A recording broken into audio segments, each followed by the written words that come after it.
Hey there, how's it going, guys? Good to see you. Hey, Soviet, how's things? I apologize, I was a little late. I was playing Risk of Rain, had a run go a bit long, but yeah, here I am. Hello. How are we all doing today? You made it, yes. Congratulations, you made it. Welcome. May you stand unshaken. I like that. Good to see you, Protogen. Good to see you, Bear. How you guys doing?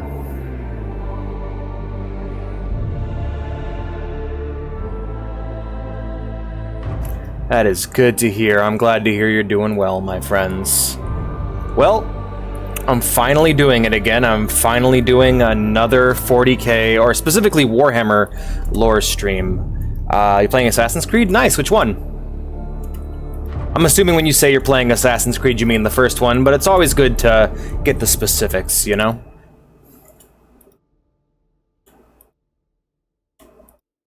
Yep, once we finish our promo here, we'll go ahead and get started. I also just want to point out some things to some people before we begin. Once I do that, we can go ahead and roll right into it.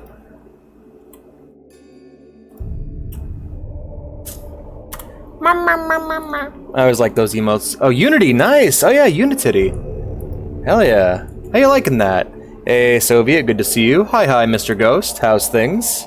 I need to get some of those. Those are good emotes.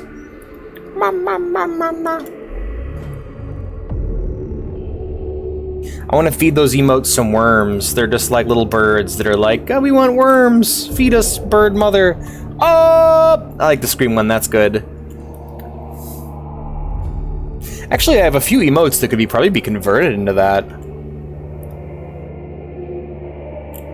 Alright, guys. I did this once before on the old channel. I have not done a Warhammer lore stream for a couple of years now, actually. But yeah, we're finally doing it. We're finally doing another Warhammer lore stream. We're going to be covering pretty much... the goal of this is to give you guys a rundown of everything, the most basic rundown of all things. Why no Alex Gun emote? Got a sub, my friend. It's a sub-only emote. Wait, no, you are subbed. What the hey? Why is there no gun emote? I think I might... Oh, no, here it is. Pew. See? Here he be. But anyway, today we're going to be doing a Warhammer lore slideshow. Slash, I guess, PowerPoint presentation. Before we begin, I wanted to point some things out to some people. I am bringing back bits for sound alerts, for certain sound alerts that we no longer have in rotation, because I can only have 10 sound alerts at a time. I want you guys to still be able to access them, and I'm really hurting for money right now. So if you guys go ahead and scroll down, you'll be able to see there's a little window beneath the screen for sound alerts. There's also a donation box.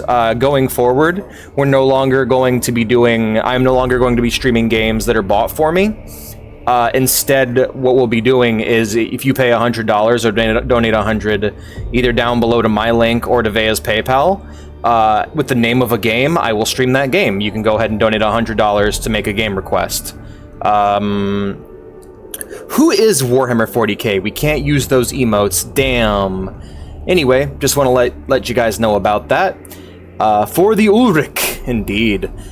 But yeah, this has been requested of me, so we're going to go ahead and do this again. That means glory to the Omnisaya. Hell yeah. But yeah, I just wanted to point you guys down there. Furthermore, we're still working on our sub goal to get PS3 and 4 streams going, so if you haven't subscribed yet, be sure to do so we can work towards that. Anyway, yes. Oh, nope, let's go back. It is time for Alex's big dumb Warhammer lore stream. This is going to be a long one, you guys. It's going to take a minute. Why does that keep going ahead? Is my stream possessed? Anyway, what is Warhammer? Who is this Warhammer 40k? For those who don't know, Warhammer is a tabletop science fiction and fantasy war game. It got its start actually as miniatures made by a company called Citadel for other games such as D&D, Wayfinder, different kinds of different other tabletop games. And there would be little bits of lore written on the back of the packaging for these miniatures, and over time all this lore started to paint a picture of a cohesive world until eventually Warhammer 1st Edition was released, which was literally a pamphlet that was handed to people when they walked into the store. they encourage people to buy more minis.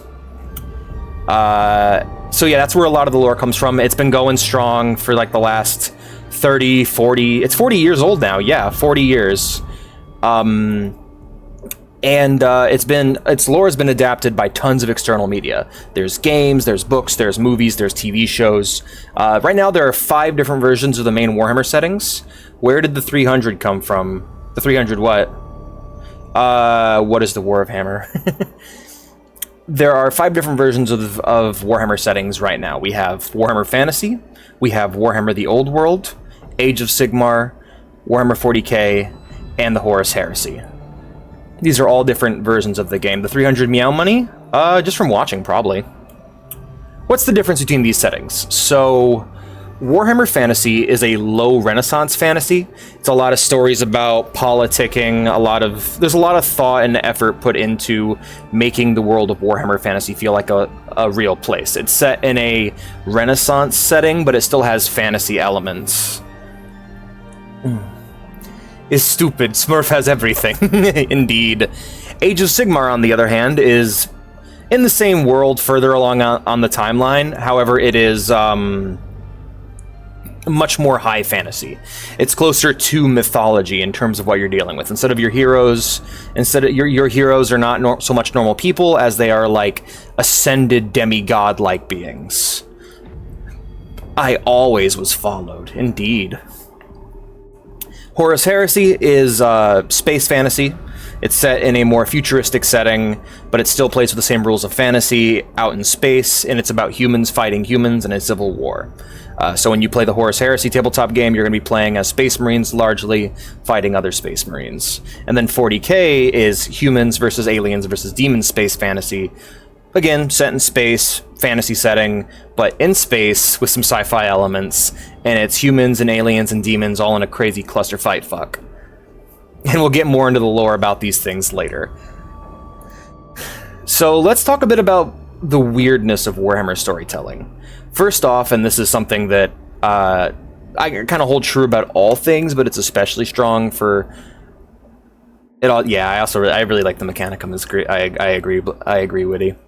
But we're going to talk a bit about the weirdness of Warhammer storytelling. First off, there's no true canon. There's no like definitive true canon. Many things are intentionally left out and left unexplained in order for people to kind of develop their own fan theories and write their own stories. For example, there are 2 chapters. There are 20 Space Marine legions. 2 of those legions are never explained. We don't know anything about them. That was originally left out so that people could make their own Space Marine legions to fit in the original 20. That idea. My sources are largely going to be codexes, novels, and fan theories. That's most of what I've read on my own. However, a lot of what I have here is just going to be my own personal interpretations. Even canon sources, such as the novels, are like in-universe propaganda written by people in the world. There are definitive events like the Horus Heresy or the Fall of Cadia. These are kind of like tentpole events. However, there's a lot of subjectivity about what happened during those events. I haven't read everything, so if I miss details, I am going to get things wrong. If I get something wrong, let me know, and I will research it in real time and we'll kind of talk about it. The goal of this presentation is to really give you an understanding of how cool this setting is and why people love it. Accuracy is very much secondary. Events that happen, but we don't know exactly what happened in those events. Yes, 100%. All right, starting off from the very beginning of the story, Part 1, The War in Heaven and the Old World.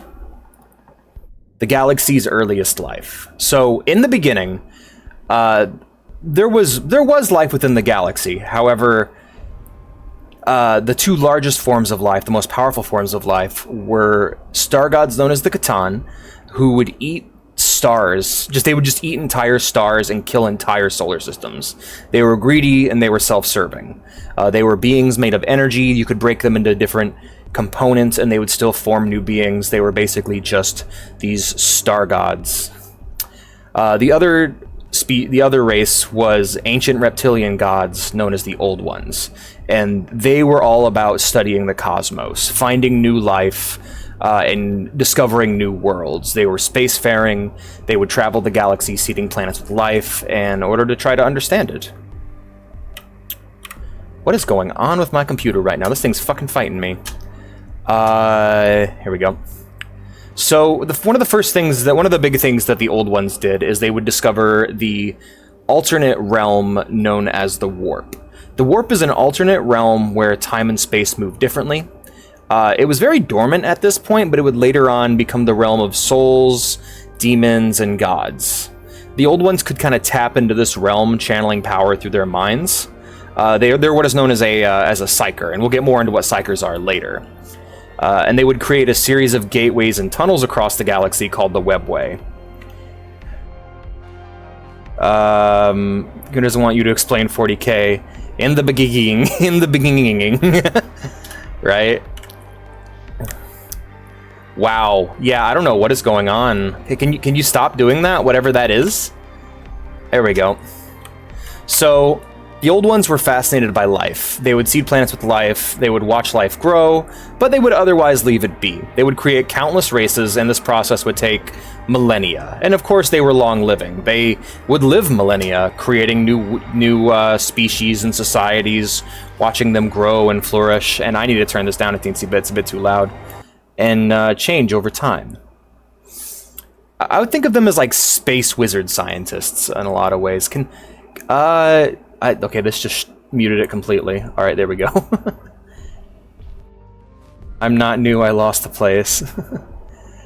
And this process would take a long time. And so naturally, as they're trying to observe this life and make this life grow and observe it and watch it change and such, they would end up coming to blows with the XII, who were the very selfish star gods who would just eat entire stars.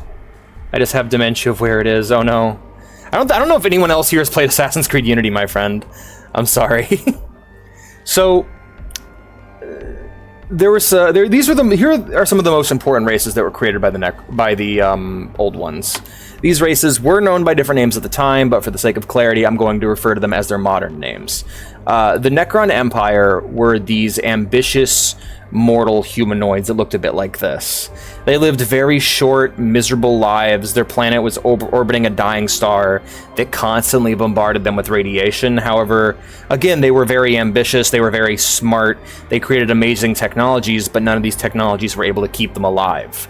And so a big part of their culture would be built around the reverence of death. So like when a Necron ship, however, it would travel all the way across space very slowly, and so it was expected that generations of Necrons would actually die and be born by the time they got anywhere. So like you'd take off to go on a space journey and your great-great-grandson would reach the end of the journey. And so that's why their entire ships are these massive tomb-like constructs, because they had to double as tombs in order to accommodate for all the dead bodies. The other race that the old ones created, and these were definitely the favorites of the old ones. They were these beautiful, immortal psychics known as Eldar. They were like space elves. They rapidly expanded and created their own gods, conjuring up the first warp entities.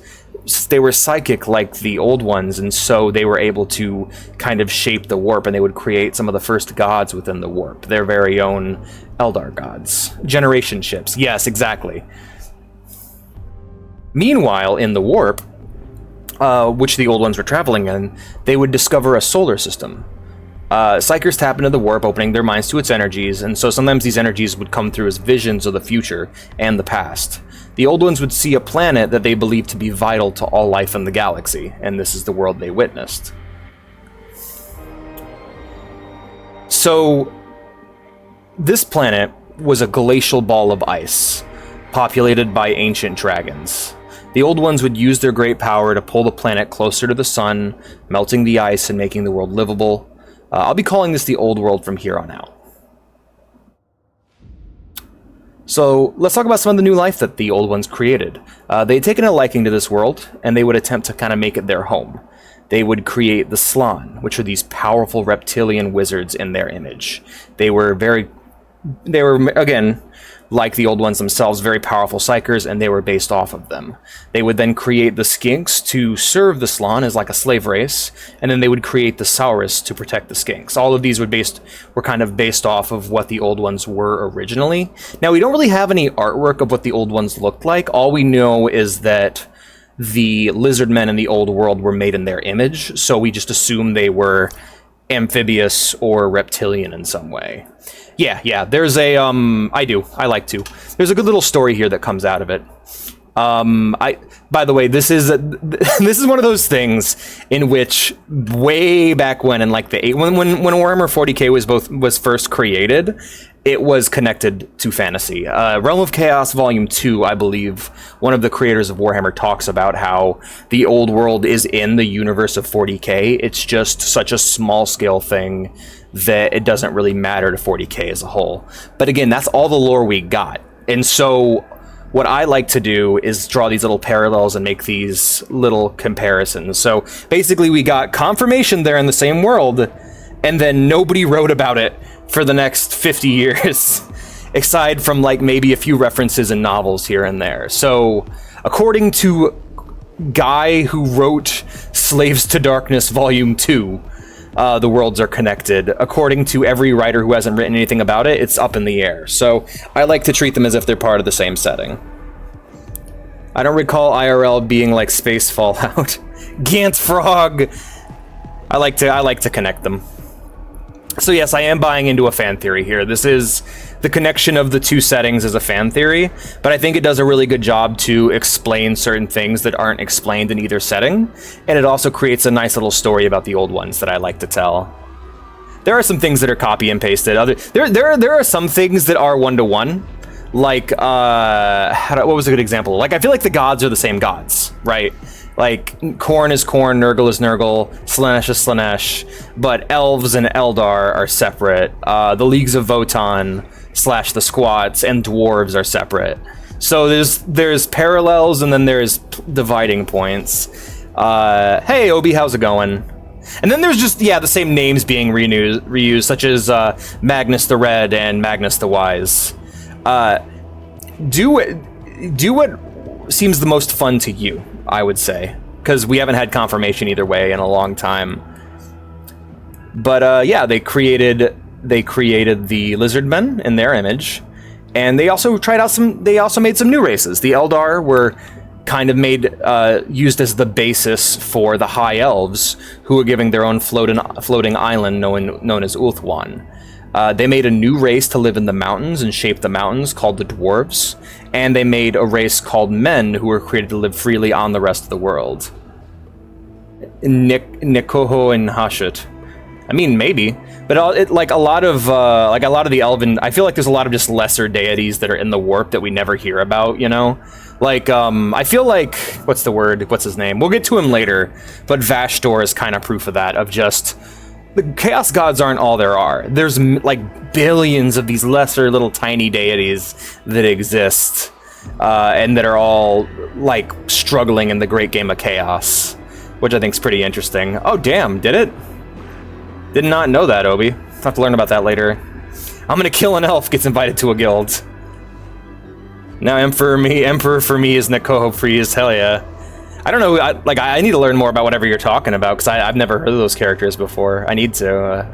Like, Warhammer Fantasy, honestly, when it comes to what I'm interested in right now, personally, is I'm way more interested in Warhammer Fantasy stuff, like old Warhammer Fantasy stuff, than I am, like, new 40k stuff. Not that the new 40k stuff is bad, it's just what I'm interested in right now.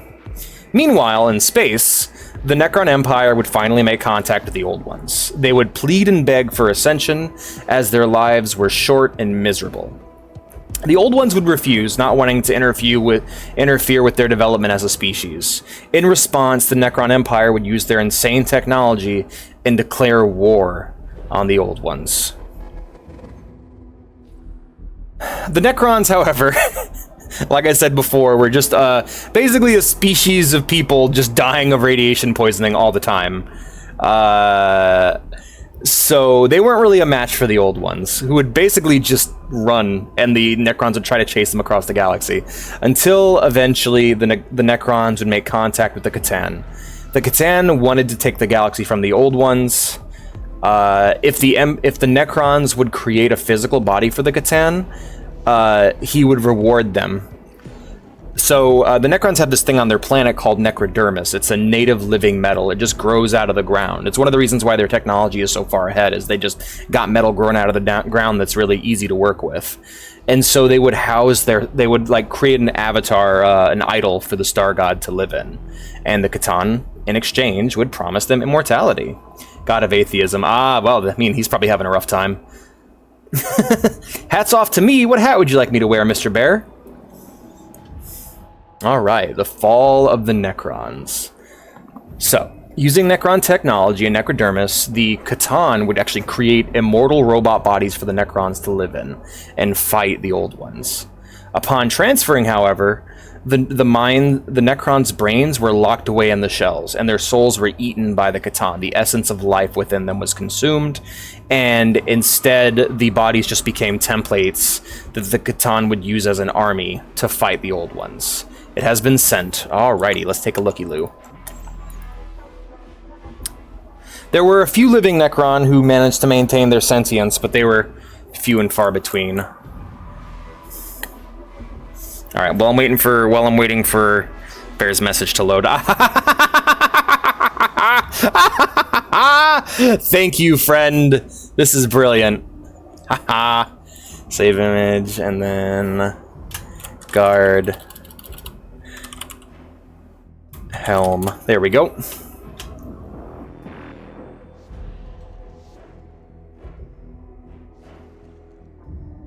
There we go. Thank you for the hat, my friend.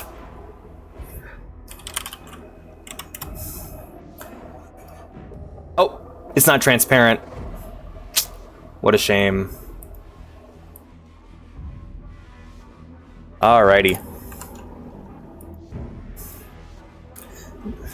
No, I'm sorry, Bear. Stretch, posture check, hydrate, back up, back up.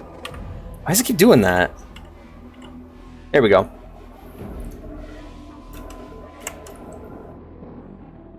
This thing's fighting me, man. So, let's talk about the war in heaven. The Eldar worlds would try to fight off the Necrons invading.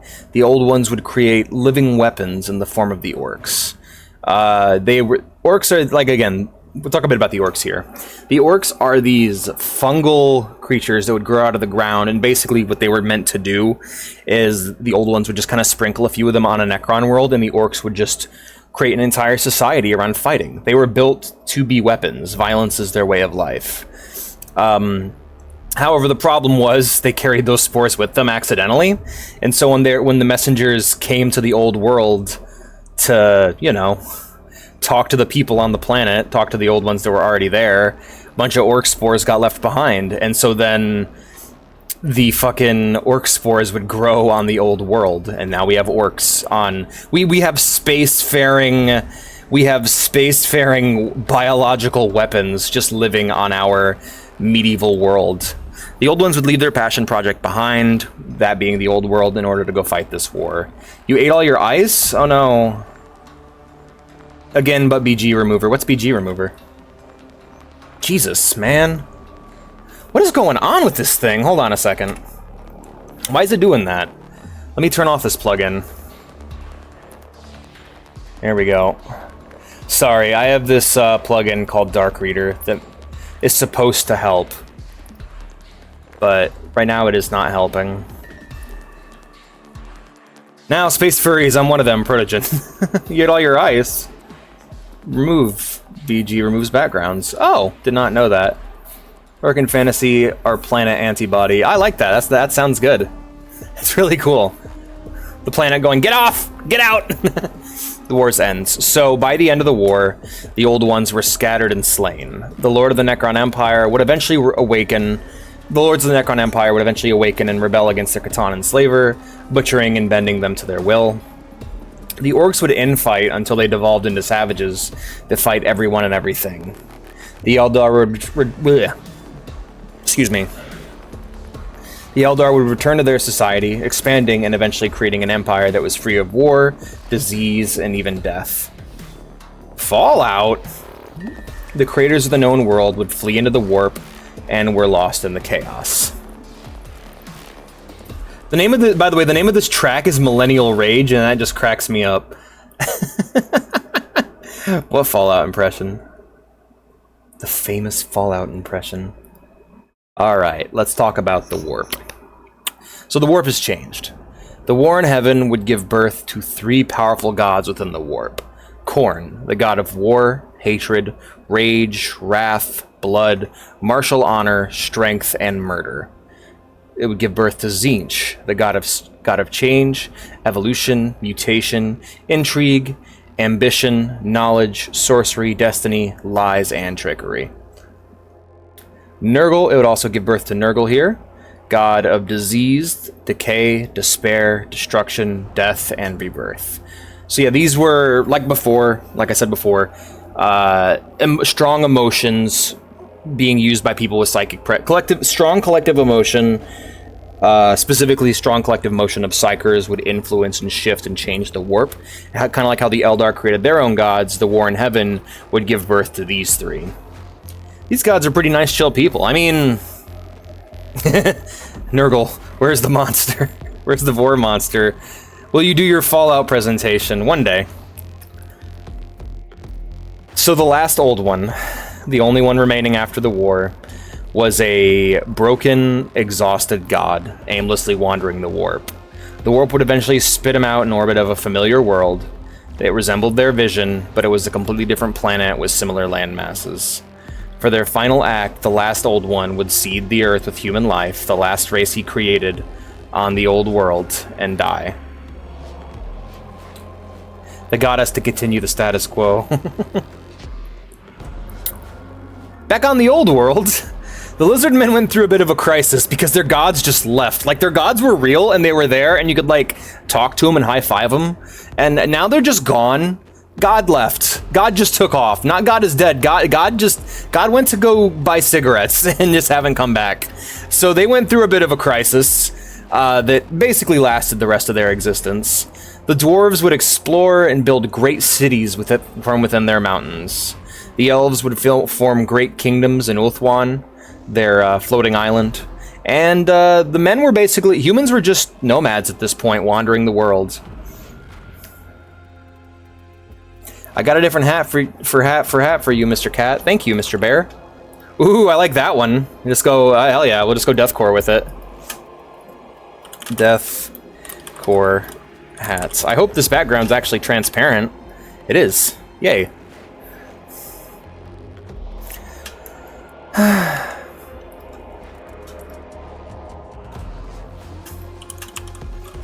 Deathcore hat. I guess I'll die then. Anyway. That's great. Like ogres and halflings and gnome. Whoa! What the hell are you talking about, Protogen? Yeesh. Like ogres or halflings. Back on Earth... I'm sorry, what? Early psychers would sacrifice themselves to create a supreme being. We would go through our entire human history, and then mankind would enter a golden age of technology. Mankind would then colonize millions of worlds, and eventually AI would make contact with chaos and rebel against man. It was blurred anyway, but what did you say? Like, why did you say that? That was out of nowhere, what the hey? Back in space, the Necrons would slumber in their tomb worlds. The orcs would continue to infight and annoy the Eldar on occasion, and then the Eldar would fucking ruin everything.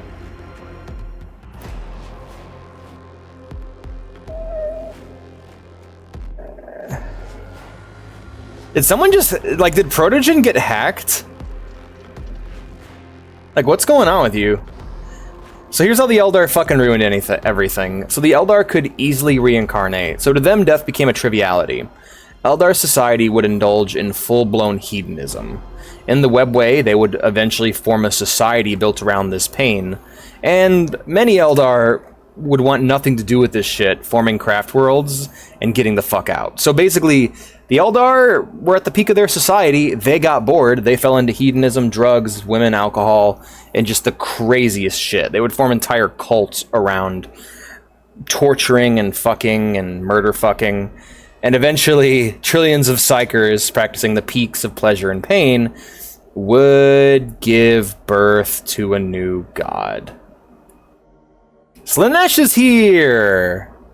Slaanesh is the god of pain, pleasure, hedonism, excess, and decadence, lust, pride, and self-indulgence. Their birth would punch a hole in the galaxy, creating the Eye of Terror. Most of the Eldar would be eaten by Slaanesh, and she still wants to eat the rest. One day she hopes to consume all Eldar and Elf souls. And the surviving Eldar and Elves would have to fight against her pull. Webway Eldar would feed her with pain and hedonism, eventually becoming the Dark Eldar. The Craftward Eldar would guard themselves with discipline, and certain Eldar, specifically the Harlequins, would ally with their god in order to protect them. Their god, the laughing god Kegarak. Slaanesh is the god of nice. Yummy elf souls, indeed. Back on the old world, probably as a consequence of this, the polar warp gates would fucking explode, which would allow chaos to enter the old world. The northern tribes of man would become corrupted, becoming the first beastmen. A chunk of the world would be blown off and thrown into orbit, becoming the chaos moon Morisleb, I think. And then some dwarves would end up being trapped in their mountains and would have to ally themselves with chaos in order to survive, becoming the chaos dwarves.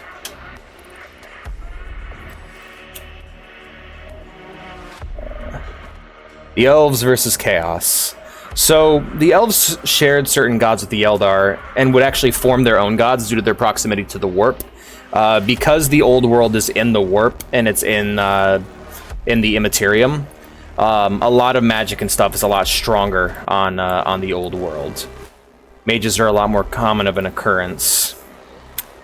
The Elfenirian would pray to their gods, hoping for aid against the unending tide of chaos. After his prayers were unanswered, he would sacrifice himself by stepping into the flaming altar of Asur-Yan.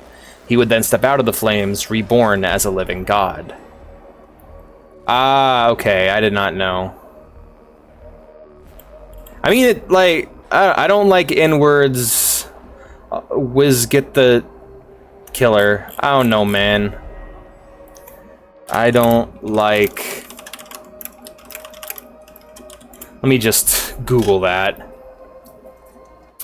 I mean, I don't know, man. It looked like you were... it just came out of nowhere. No one knew what you were talking about. We were all, confused. We're like, did you get hacked or something, man? Google's not liking me. Wow. Okay, yeah. Maybe Googling that wasn't a good idea. Yeah, Google does not like me using my VPN.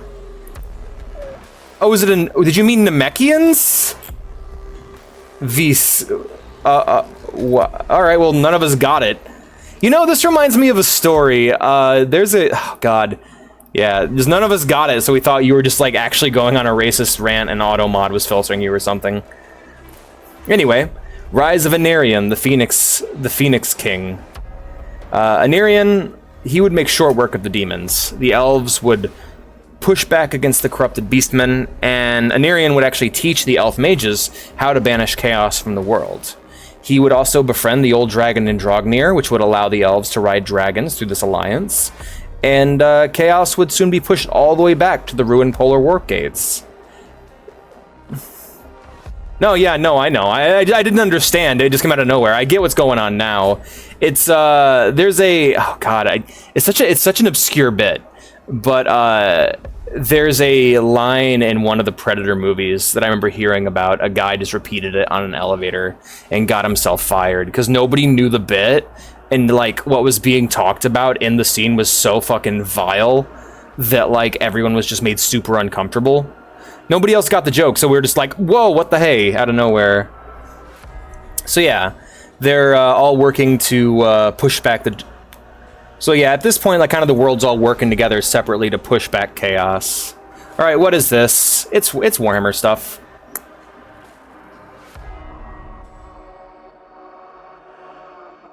Oh god, Alex is staring right at me. Indeed, with my evil red eyes. Let's talk about the brief peace that followed. A great post-war depression would settle on the old world. Despite the defeat of the demon lords, the world's corruption would continue. Seers would start to, like, people would start to have all these visions about the world coming to an end. The Eldar Seers would start to see the inevitable destruction of the world. Chaos worship would spread across the world like wildfire, creating a ritual that would eventually birth the Skaven, which were these mutated hybrids of man and rat. And eventually, and during all of this, Anirian, the Phoenix King, the living god, would decide to start a family.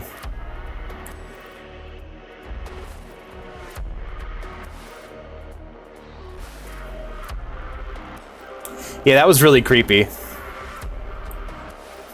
Hey, hun.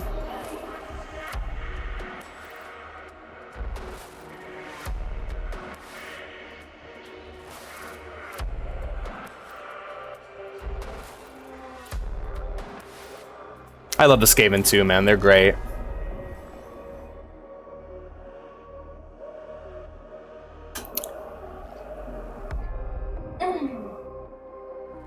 Taking a sip of my coffee. Sorry about that. I'm also going to take the helmet off soon because this thing's pretty heavy. So, Chaos returns. Once again, Chaos would return to the world, but not in the pure way it did before. At this point, there were a lot of people who began taking up Chaos worships. A lot of the tribes of humanity would actually become Chaos worshippers, and they would begin to usher Chaos back into the world.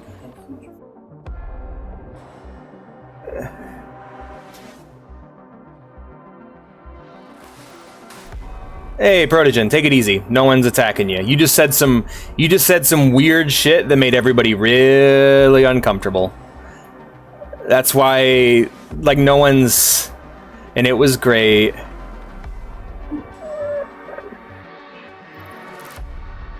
Alright, man. Whatever. Followers of Chaos would kind of rise up against the world. The mage, Kalidor Dragon Tamer, would propose this new concept to deal with the Chaos problem, because like the levels of like corruption on the world was getting way too high. So one of the ideas that the mage Kalidor Dragon Tamer would have is he would come up with this idea of creating a cosmic vortex. The idea is that he would use the natural winds of magic. He would create this vortex that would cause the winds of magic to cycle the chaotic energy back into the warp and basically leave the world the fuck alone.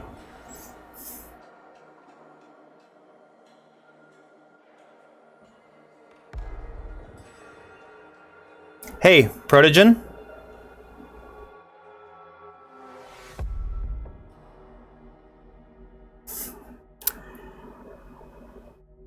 All right, while you're here, take a deep breath. No one's mad at you. You are acting crazy. This is the only truth of the matter. You can accept it or you can leave. If I don't like what you say when you come back, I will permaban you. Okay? We're all friends here. All right. The Mage Kalidor proposed the Cosmic Vortex plan to cycle the chaotic powers back into the warp. Anarian's family, sadly during this process, would be slain by Chaos worshippers. Not mad, tired of bullshit. Yeah, for real. No, he's acting crazy. No, by the way, nobody thinks you're racist. I think that's another thing. We didn't think you were racist. We were just really confused and wondered what you were talking about. Because you've had people actually come in here and spout some hateful shit before, and we're usually like, "Whoa, what's going on?" We're not like Tumblr 2012 or something. We're not just going to be like, "Oh, you're banned." It's more like we want to know why you're saying what you're saying. We were really confused and just wanted to get to the bottom of it. Anarian's family was sadly slain by Chaos worshippers, which would kind of set him. I am not crazy. I know he switched those numbers. Which is very sad because during this process he would actually start a family. I've completely lost. I have completely lost my train of thought. Yeah, this is the same PowerPoint I did a couple years back.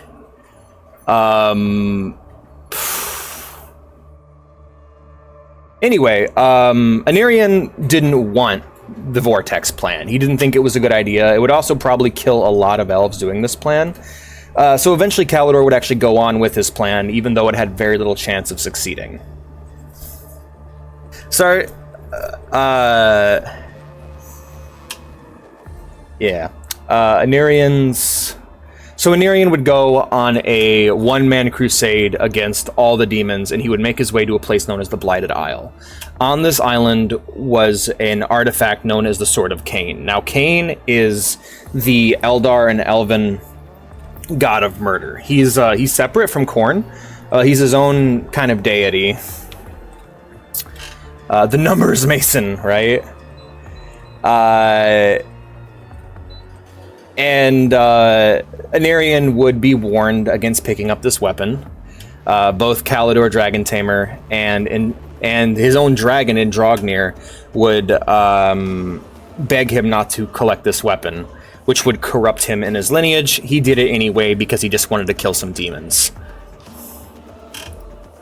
The founding of Nagarath. So, the elves loved their king, even though he was kind of losing his mind at this point, and so they would flock to his side and move north with him to make a kind of a beachhead against the demons. Basically, the whole point was he wanted to make a kingdom where he could kind of launch his crusade against chaos.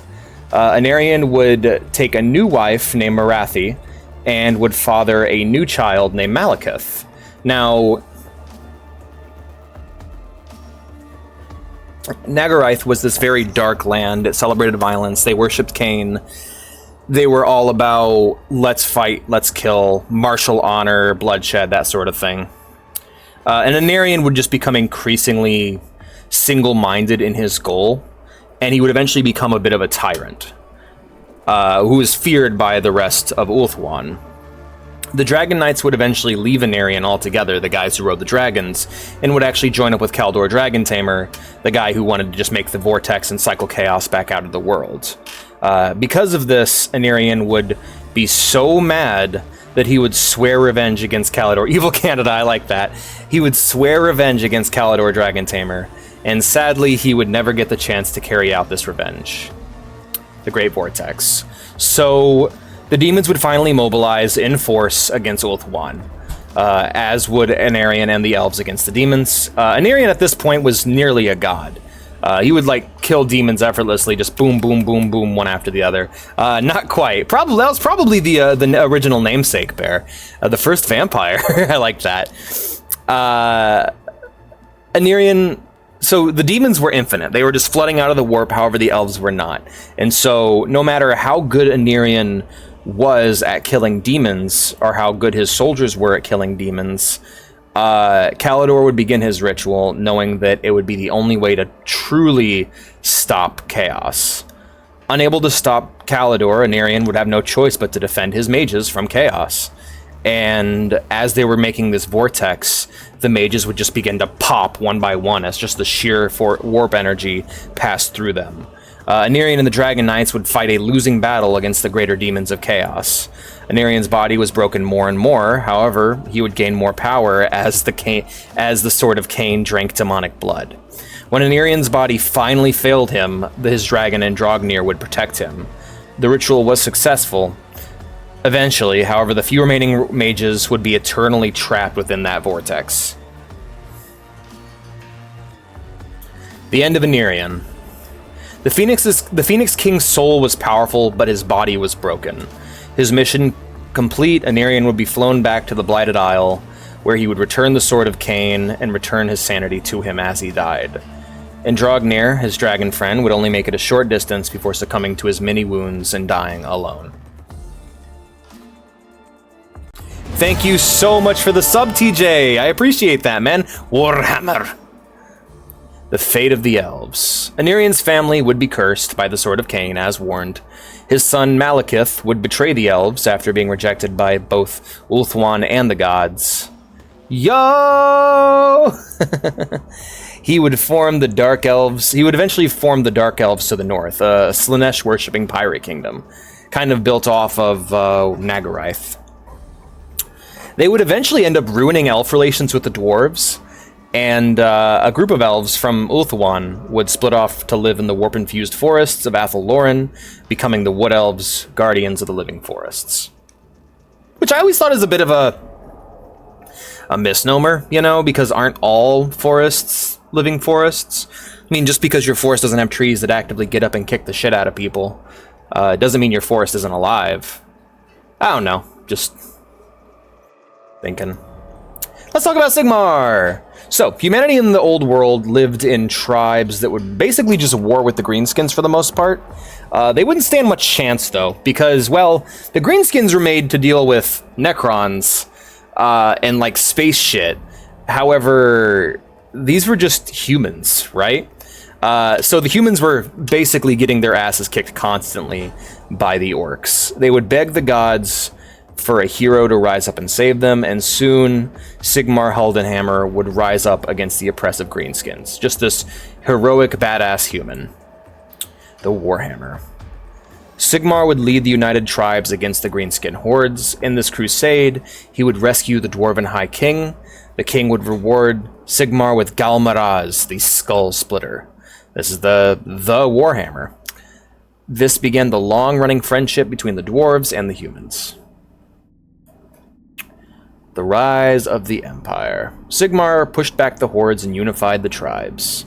Each tribe still had a unique identity, so Sigmar allowed that to continue under him. Eventually, for some unknown reason, Sigmar traveled east and then disappeared. After this, the tribe leaders became the Elector Counts, and a new emperor was elected. The cult of Sigmar would form, its popularity would ascend Sigmar to godhood. So yeah, they wanted to make sure that all the different tribes could keep their unique identities, and they would eventually become the counts of their own provinces, existing within the grand, well, I guess you could call it a democracy, the grand democracy of the empire. Sigmar what?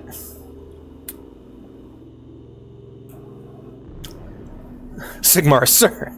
Notable acts of the empire. So, Emperor Magnus, one of the later emperors, would found the College of Magic, creating a place for psychers to serve the old world. The Empire would eventually create the Chamber Militant of the Witch Hunters to fight against evil from within mankind, and they would become a democracy that would work with the elves and the dwarves. Sigmar, okay, I don't know if that works, but alright. The rise of the Everchosen. The old world would have a long history. However, the planet was doomed from the start. It rested in the warp, which was now overwhelmingly controlled by chaos. Chaos hungers and would begin a full invasion of the old world once again. This time, Chaos had a champion that would rival the Phoenix King in power. In an act of desperation, Teclis of the Elves would undo the vortex, hoping that the raw...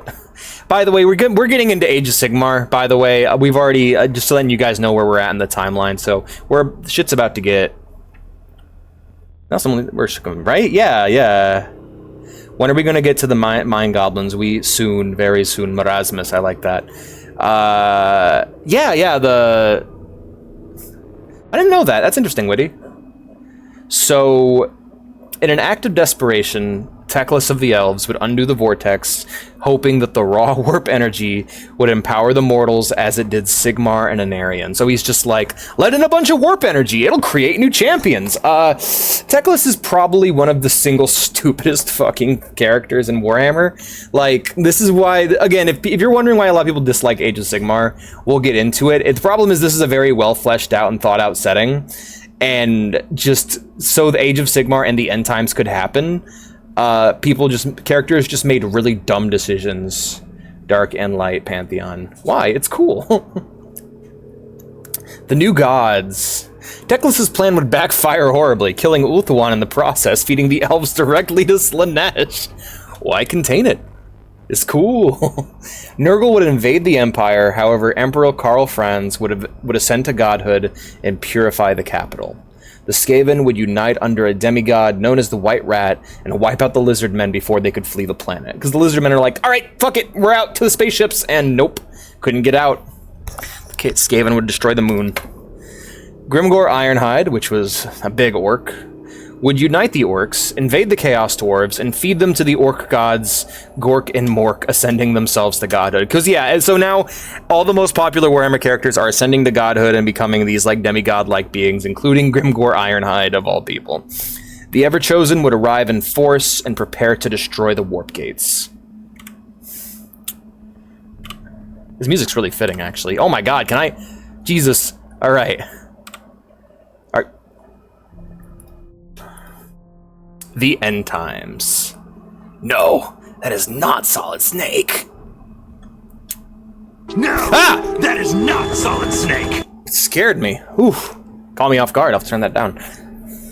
Dark mustard. Light wood gold. Very simplified. Okay.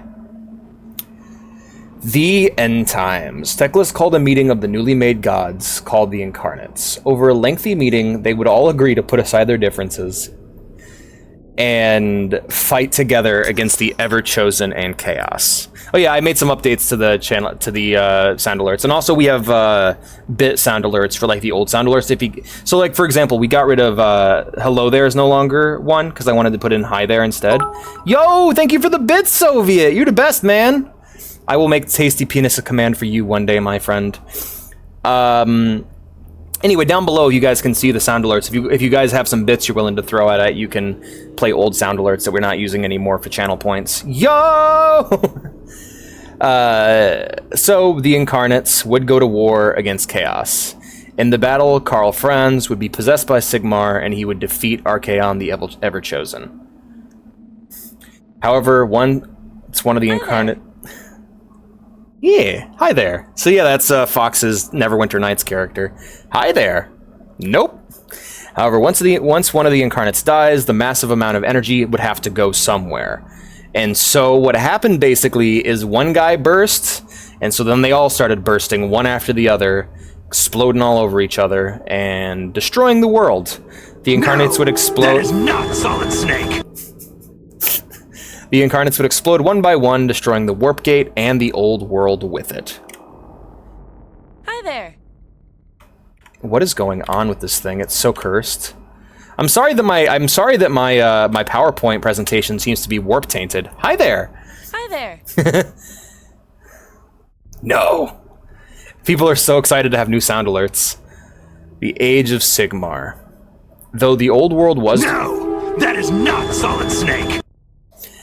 Though the old world was destroyed, many powerful souls, hi there, would go on to become lesser gods and demons. Hi there. They would go on to settle a warp space known as the Mortal Realms. Whoa, so many new sounds! These entities would go to form their own realms, giving place to many of the old world's lost souls. Here, the souls of the old world would continue to form new kingdoms and continue their ancient conflicts. So basically, yeah, so the old world, as of now, became the Mortal Realms after it got blown up, and this would become like, you know, where all the souls would get reincarnated into new beings having crazy space fantasy battles now. Hi, Fox. So let's review. Let's go over everything that happened. Why is... You know what? I ain't against it. Dawn of War... Hi there. OST. Hi there. Hi, who are you? Where? Alright, so... Oh, I'll take my helmet off. I suppose I've been wearing it for long enough. Hello! So, let's review. The old ones would create a lot of life. The Necrons would want better life because their life is awful. The Eldar would thrive and expand. The Necrons would declare war on the old ones and ally themselves with the C'tan. The C'tan would betray the Necrons, eat their souls, and imprison them in robot bodies. The old ones would create orcs to defend them from the C'tan and their enslaved Necrons. The old ones would lose, be scattered, and then the last one would create humanity and then die. The king of the Necrons would rebel, shattering the C'tan and entering a long sleep, hoping to fully awaken one day. Humanity would go through its entire history, creating AI, traveling the stars, and making miraculous technology. The AI would then, on Earth, would then ally with Chaos, go to war with mankind. The Eldar would accidentally birth Slaanesh through sheer degeneracy, and then Slaanesh would nearly eat all the Eldar and scatter mankind, restricting their warp travel. Hi there! Alright, part 2, the Unification Wars. We're making good time, we're only about an hour in right now. Hi there. Ah, God, he's naked! Oh, right, okay. The birth of the Emperor. In mankind's early history, there were these powerful psychers known as shamans. These shamans would foresee a great threat to mankind, and would sacrifice their bodies to create a champion to protect the Earth. This champion would be born to an ancient tribe a year later. The child would grow up fast, as he had immense godlike psychic powers. And throughout human history, he would travel, learn, and influence events. I, for one, like thank the Eldar for making such an amazing babe, I say, looking at the Emperor. But shamanism is like religion, yes. They were a form of they were basically like low-level, they were basically human wizards, and all the real ones got together and did a suicide ritual that would kill them, but would birth the Emperor years later. Hi there. Yeah. Hi there! Hey, listen, I have some very important information for you. God damn it. Neverwinter returns in the worst way. Can we talk? However, he learned to hide his presence so not to screw up history. The Age of Strife. When Slaanesh was born, it cut off all warp travel for a time. Mankind had spread across the galaxy and relied on each other for survival. An AI had started to rebel, and the Men of Iron were wrecking mankind. Terra would fall into nuclear war, ending with post-apocalyptic tribes hoarding powerful nuclear weapons to use on each other. And human psychers were basically left unchecked throughout all of this, and were prone to chaos corruption. So imagine Earth right now, at this point in the timeline, is a Mad Max wasteland with tribals warring with each other, summoning demons, launching nukes, and just all around fucking shit up. Can we talk?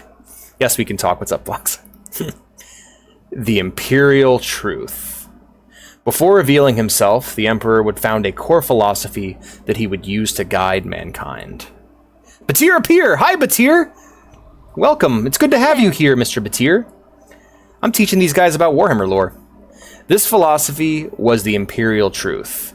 The tenets of this philosophy were no gods or religion, no artificial intelligence, no cooperation with Xenos, and the only way forward was through science, culture, and galactic conquest. Was just playing a game for a bit. Nice, what were you playing? And that it is mankind's destiny to rule the galaxy. Any refusal of this truth is to be met with military might.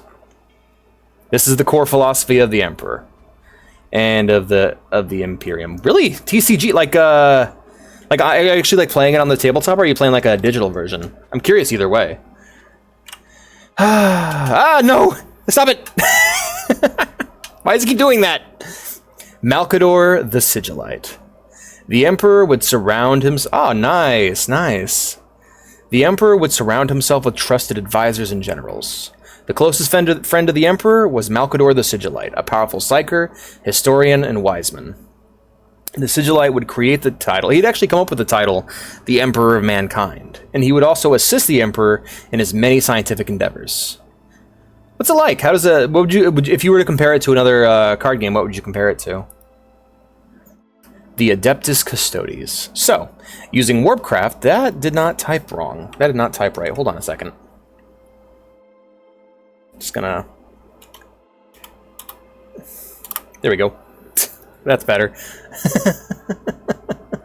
Okay, cool.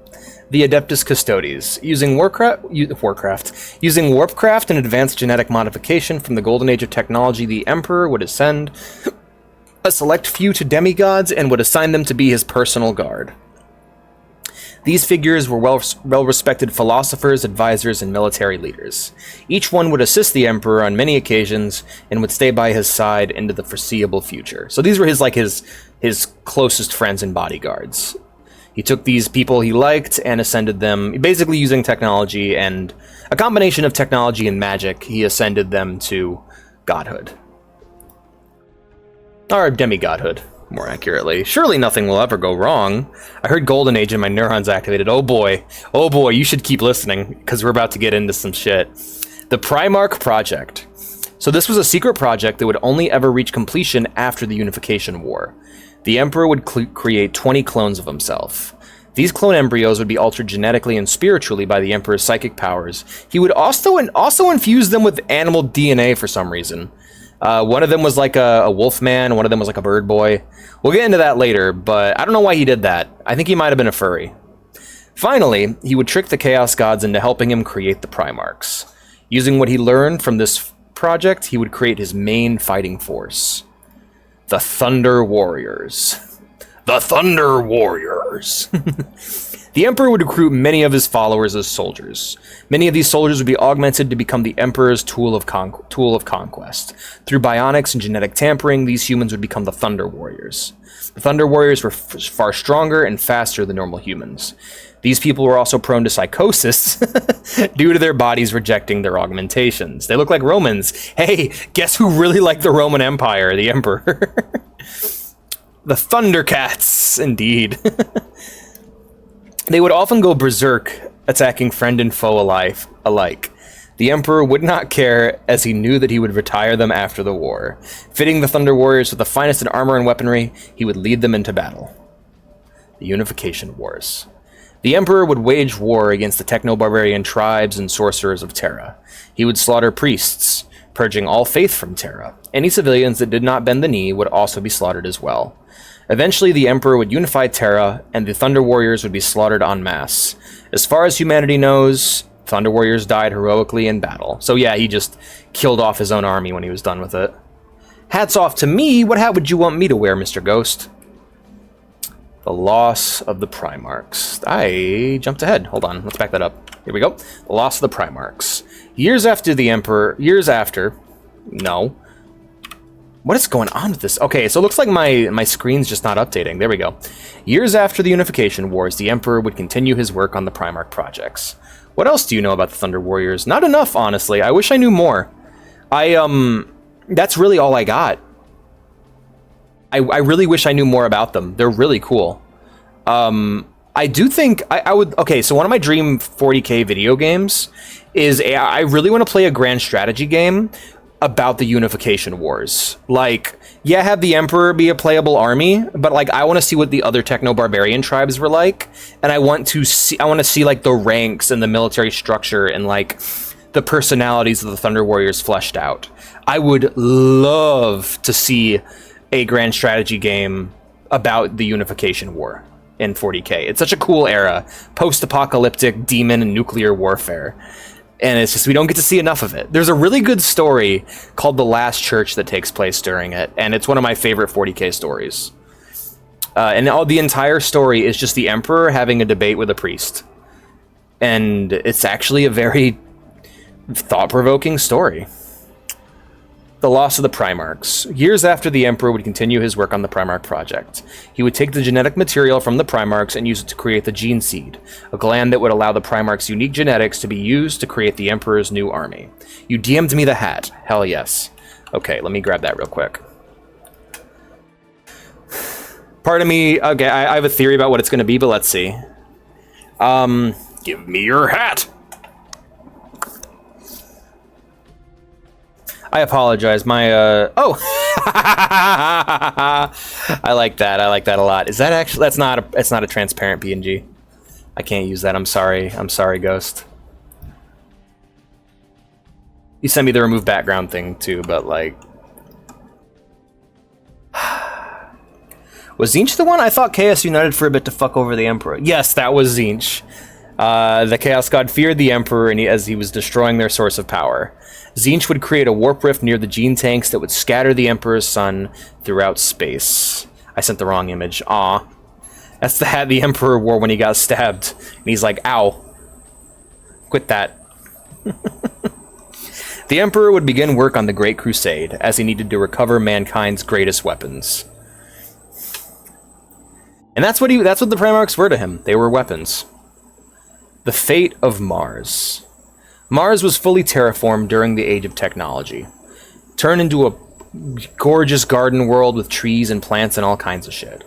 The Age of Strife would lead Mars into civil war that would destroy their atmosphere with nuclear hellfire, and it would eventually just turn back into old Mars, which I always thought was hilarious. It's like, yo, we fixed it! Ah, fuck! It's something I've always loved about the Mars lore in 40k. Let me know when you send me the new one, okay, Ghost? A large part of the population would become these raider mutant tribes, almost like super mutants, and they would attack and prey on the people above, or prey on the normal people. And the normal people would go live underground in bunkers. Few remaining Martians would hold the knowledge necessary to operate the technology necessary to maintain life. The people that did know would become prized and highly regarded. Over time, this underground culture would come to worship technology and the tech priests who operated it. These priests would lead Mars against the mutant menace and turn Mars into a great forge temple to their machine god, the Mechanicum. The tech priests would found the Mechanicum of Mars. The Mechanicum believed in knowledge of technology over all else. They saw no value in flesh or human life, as knowledge would rule all.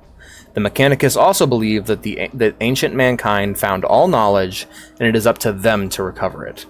New, soulless, and alien knowledge is impure and therefore heresy.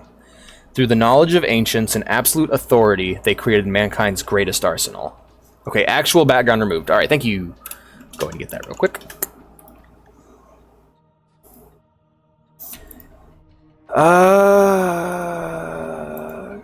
Save image. There we go. No! That is not Solid Snake! It's not Solid Snake. Hat 2. It's the sequel to Hat. Give me your hat! Oh, I should set that up. I should set that sound clip to play whenever someone does the hats off to you reward.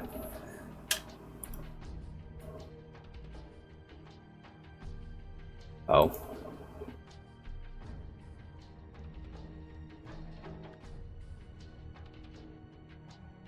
I look cool. All right.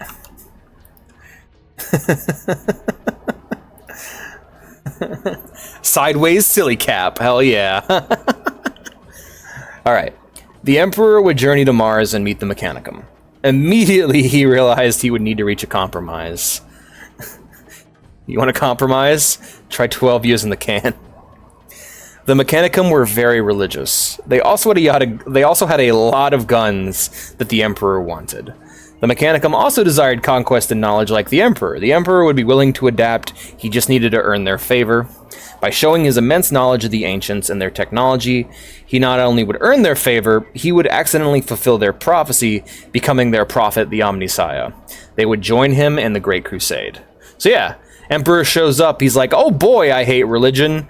And he shows up to Mars, sees like the greatest scientific works and like all kinds of weapons and shit. And Mars is like, oh boy, we like religion. And he's like, I also like religion. And they're like, cool, you're on board. And they'd end up all working together. So yeah, the Emperor, bit of a hypocrite. We're going to see more and more of that over time. The Emperor is not, boy is he powerful, boy is he not a good person. The Space Marines. The Emperor would take many child soldiers, implanting them with the gene seed and the implants of the Thunder Warriors. The experiment was a tremendous success, creating soldiers that were more intelligent and stable than the Thunder Warriors ever were. These children would receive the best in military training and would become the Emperor's main fighting force. The Space Marines. Also, I really like this artwork. Alright, let's talk about the Emperor. He's obviously not a good person. Also, he's a hypocrite that knows that gods exist while persecuting the religious and using chaos to create the Primarchs. His goals are somewhat good, despite the totalitarianism and genocide. He does want to unite mankind against outside threats. I can't deny that that's a good idea. I'm not so much a fan of the genocide, though. He also sees his sons at this point as a tool to reach his end goal of unified humanity. He has no love for his 20 Primarch sons. To him, they're just tools. They're a means to an end. Also, he may not even be a 10-foot-tall demigod as he seems to be.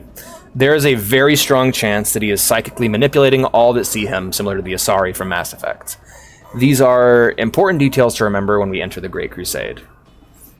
You think there's someone that follows the Emperor because he's mad funny? Yes, there's an orc war boss who models his entire warband off of the Imperium because he thinks they're cool. I'm not even joking. I don't remember what he was called though. All right, here we are. That big gold bastard, yes, that yellow bastard. The Great Crusade, finding the Primarchs. Here we have all the Primarchs just hanging out. at the Triumph of Ulanor. We'll get there. The goals of the Great Crusade. So, goals of the Great Crusade: to reclaim planets settled by ancient mankind, to purge the galaxy of religion of any kind, to push back any quote-unquote invading Xenos, also known as existing Xenos. Has the timeout ended? Probably. That Boston bastard. Most importantly, it was to reclaim the Emperor's greatest weapons, the Primarchs. If he could pull all this off, humanity could defeat chaos. And that's his main goal. He wants to kill chaos. He wants to rid the galaxy of chaos so that humanity can be free to pursue its own goals. It's the biggest threat. Probably just let... Yeah. I hope he cools down. I hope he cools off and comes back. Cause I'm not like I wasn't even mad at him. Like nobody was that upset at him. We were just really confused. Alfarius of the Alpha Legion, the Primarch of the 20th Space Marine Legion, the Alpha Legion. Alfarius was the only Primarch to land on Terra and will be raised by Malkador the Sigillite. No! Kill him, Blue! He would be trained as a master of deception and espionage, an abominable intelligence. This would be passed on to his legion eventually, but he would not get his army until the end of the Crusade. So yeah, when the 20 Primarchs were scattered, sorry, the 21 Primarchs were scattered, one of them just plopped over on the lawn, like Malkador was out taking a piss or something, and then just like one of the test tube babies just crunched into the sand, and he's just like, huh, all right, this one's mine, I guess. And so he raised one of them. Always making me bleed myself. I'm always missing with the Boston bastard. What do you want, a stone tablet? The forbidden? Fuck, that hurt. Alright. The Trials of Chthoniya. A child would then fall from the sky to the planet of Chthoniya. Chthoniya was once a Mechanicus mining world, but has since been stripped of all resources. The people of Chthoniya were left to fight over the scraps and raider gangs. The spaceborn child was named Nergui by the gang lord Gagadan. Nergui would grow up fighting underground against the other gangs of Chthoniya. Boston Basher. Horus's Awakening. Nergui would soon discover his birth pod being excavated by visiting tech priests and would attack them, thinking they were a rival gang. He would then be scolded by Kagadan for this, as it would lure the tech priests into their underground hold. Sure enough, the tech adepts arrive and began drilling into their cave home. Kagadan asked Nergui to kill him in order to become a man and gain his true name. Nergui did as asked, killing his father and awakening to his true name, Horus. The tech priest would take the lost Primarch back to Terra. Like, oh hey, shit, you're the Emperor's kid. Well, alright, well you killed your dad, but we're gonna take you home to your real dad. Not that I'm aware of. Horus Lupercal and the Luna Wolves. The Primarch of the 60th. The Primarch of the 16th Legion, the Luna Wolves. Horus was brought to Terra along with his closest gang lord allies. So all of his homies that he grew up with got to become Space Marines. The found Primarch would swear an oath of loyalty to the Emperor.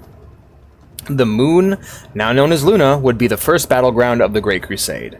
The Emperor would send in Horus and his Marines first to pacify the world. They did so well that the traders on Luna would beg the Emperor to call off his wolves.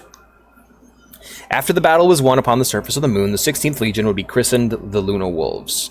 So a bit of a thing about the state of the galaxy at this point. Humanity is everywhere, but they're all very like cut off from each other and doing their own thing.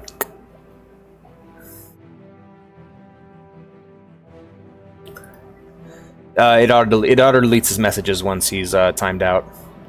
So yeah, there's a lot of individual human societies that basically the Emperor is trying to unite. Where am I? Probably dead. Leman Russ of the Space Wolves. The Primarch of the 6th Legion, the Space Wolves. Leman Russ was born on the frozen death world of Fenris and would eventually become king. Fenris was harsh, and so were its people, creating a planet of born warriors. This hardy and vicious nature was passed on to the Legion and enhanced by their bestial genetic mutations. Horus disliked Leman's savage nature, but Leman desired Horus's approval. They would eventually become the chosen assassins of the Emperor, hunting and killing the fallen lost Primarchs, which there are two of. There are two Primarchs who were found and were killed by Leman Russ and the Space Wolves because they had fallen or they were incompatible with the Emperor's plan in some way. He transformed into a tank, right? Eventually, yes, he would become a tank. I'm a tank, I'm a tank, I'm a tank. Alright. Ferrus Manus of the Iron Hands. The Primarch of the 10th Legion, the Iron Hands. Ferrus was born on the polluted world of Medusa and would become a great hunter and eventually a ruler. He had a passion for technology and eventually would share that passion with the people of Medusa, helping the planet to prosper. However, he was a harsh man, believing that with conflict came growth, so he would not attempt to stop any of the wars on Medusa. So yeah, dude took over the planet and was just like, nah, keep fighting though. Also, his hands would be eventually replaced by Necrodermis, which is the Necron living metal, when he slayed the great silver worm and it bonded to his flesh. He also would have a close relationship with the Mechanicum during the Crusade, and many of his warriors would undergo extra augmentation to replace their weak, flawed flesh. The flesh is weak. Fulgrim of the Emperor's Children. The Primarch of the 3rd Legion, the Emperor's Children. Fulgrim was born to the mining world of Chemos. The Primarch would master the running of the mining facilities and would soon grow past a mining engineer to a politician and would eventually become the ruler of Chemos. Fulgrim had a love of art, culture, and warfare. He would expand this love to his legion, and he would demand that they be perfect in all three. The Emperor's children were masterful warriors that almost effortlessly made war. Because of a shared love of art and crafting, Ferrus and Fulgrim would become the closest of friends. That's a strong jaw. Hell yeah, it is. Vulcan of the Salamanders. The Primarch Vulcan of the 18th Legion. Vulcan was born to the volcanic death world of Nocturne. Young Vulcan would be cared for by the people of Nocturne. He would become a master blacksmith and would defend the people of Nocturne from the Dark Eldar. Vulcan would develop a philosophy that encourages self-sacrifice and the defense of others. This viewpoint would be passed on to his legion, as well as his mastery of smithing. Because of this, every salamander would maintain and build their own equipment. So yeah, every salamander is a master craftsman, making their own shit, which is pretty cool. Rogel Dorn of the Imperial Fists. The Primarch Rogel Dorn of the 7th Legion. Rogel Dorn was born on the high world of Inwit. He would learn great skills in survival and building. He would also restore a massive spaceship called the Phalanx, which floated in orbit. Rogel was brutally honest, fiercely loyal, coldly stoic, and he would pass these values on to his legion. He transformed into a salamander, right? Exactly. The legion would become masters of fortification, and they would be tested in almost every way to be made into the immovable soldiers of the Imperium.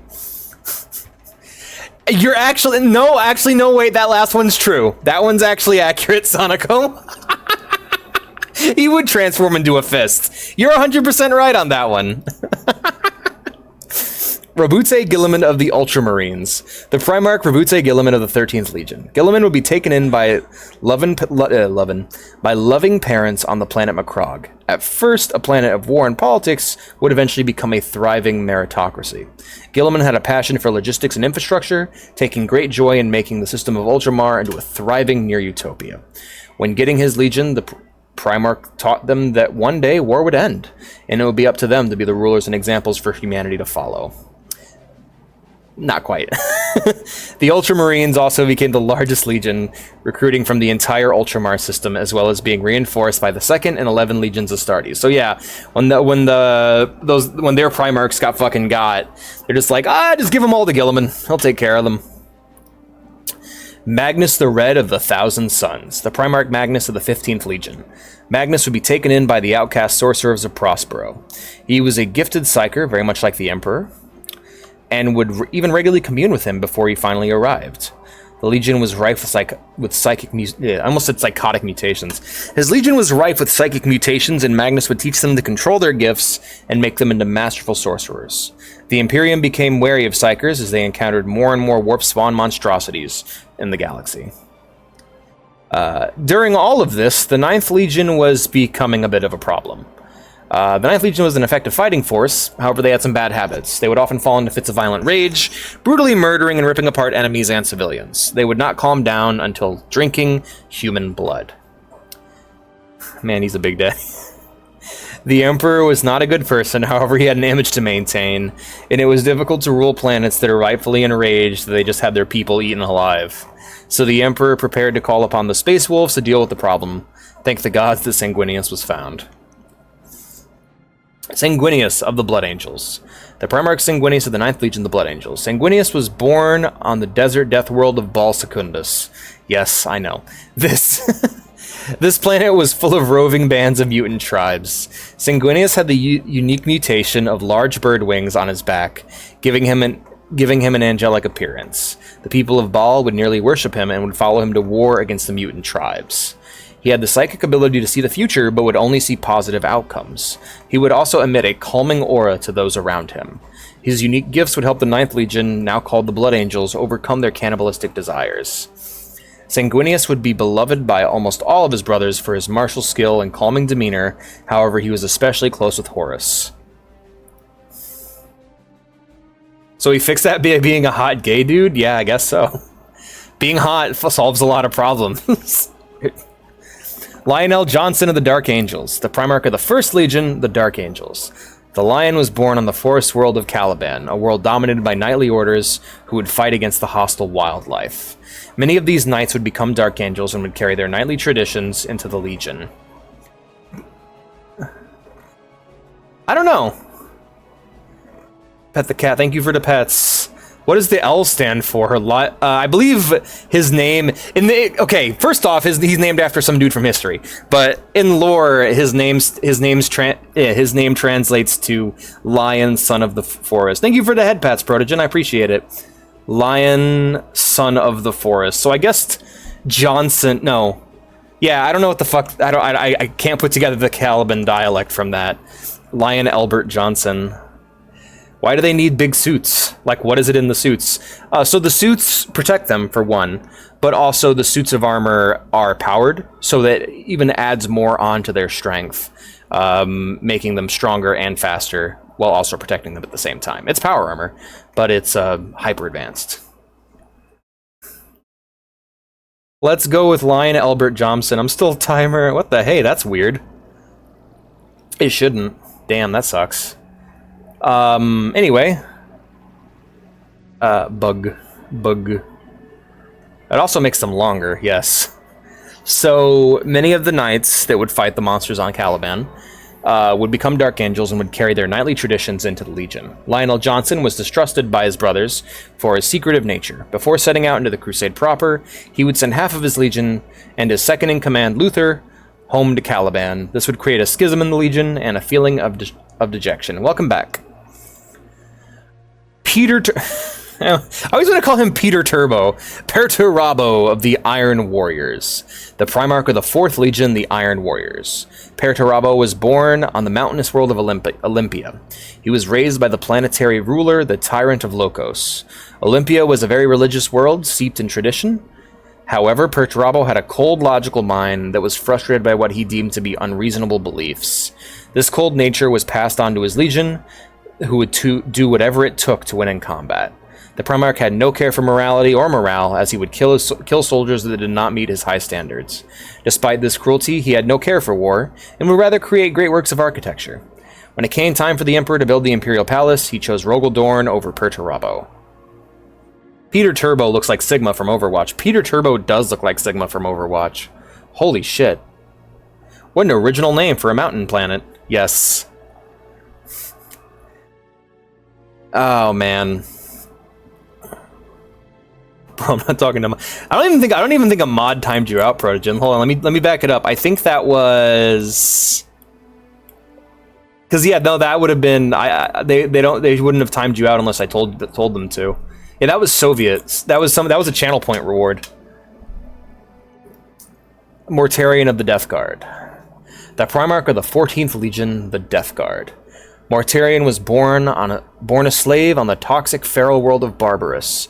He would spend his entire upbringing fighting against his psychic Xenos slavers. Let me actually scroll down chat. Chat's back up. E. It's all good. Let's chill with the psychic Xenos slavers. The Emperor would arrive to retrieve him, but Mortarion refused him in order to pursue revenge against the enslaver. Mortarion would be challenged to kill his enslaver by the Emperor.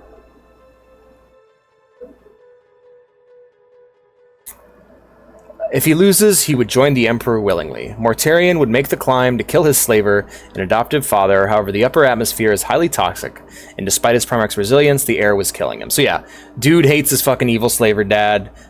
His real biological dad's like, hey, I'm your real dad! And he's like, I don't care.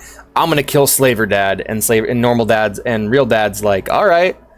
If I kill him first, you gotta come with me. As Mortarion lay at his enslaver's feet, the Emperor would teleport in and kill the Primarch's adoptive father in one stroke of his sword. Bitterly, Mortarion would be forced to accept his defeat and would take command of his legion.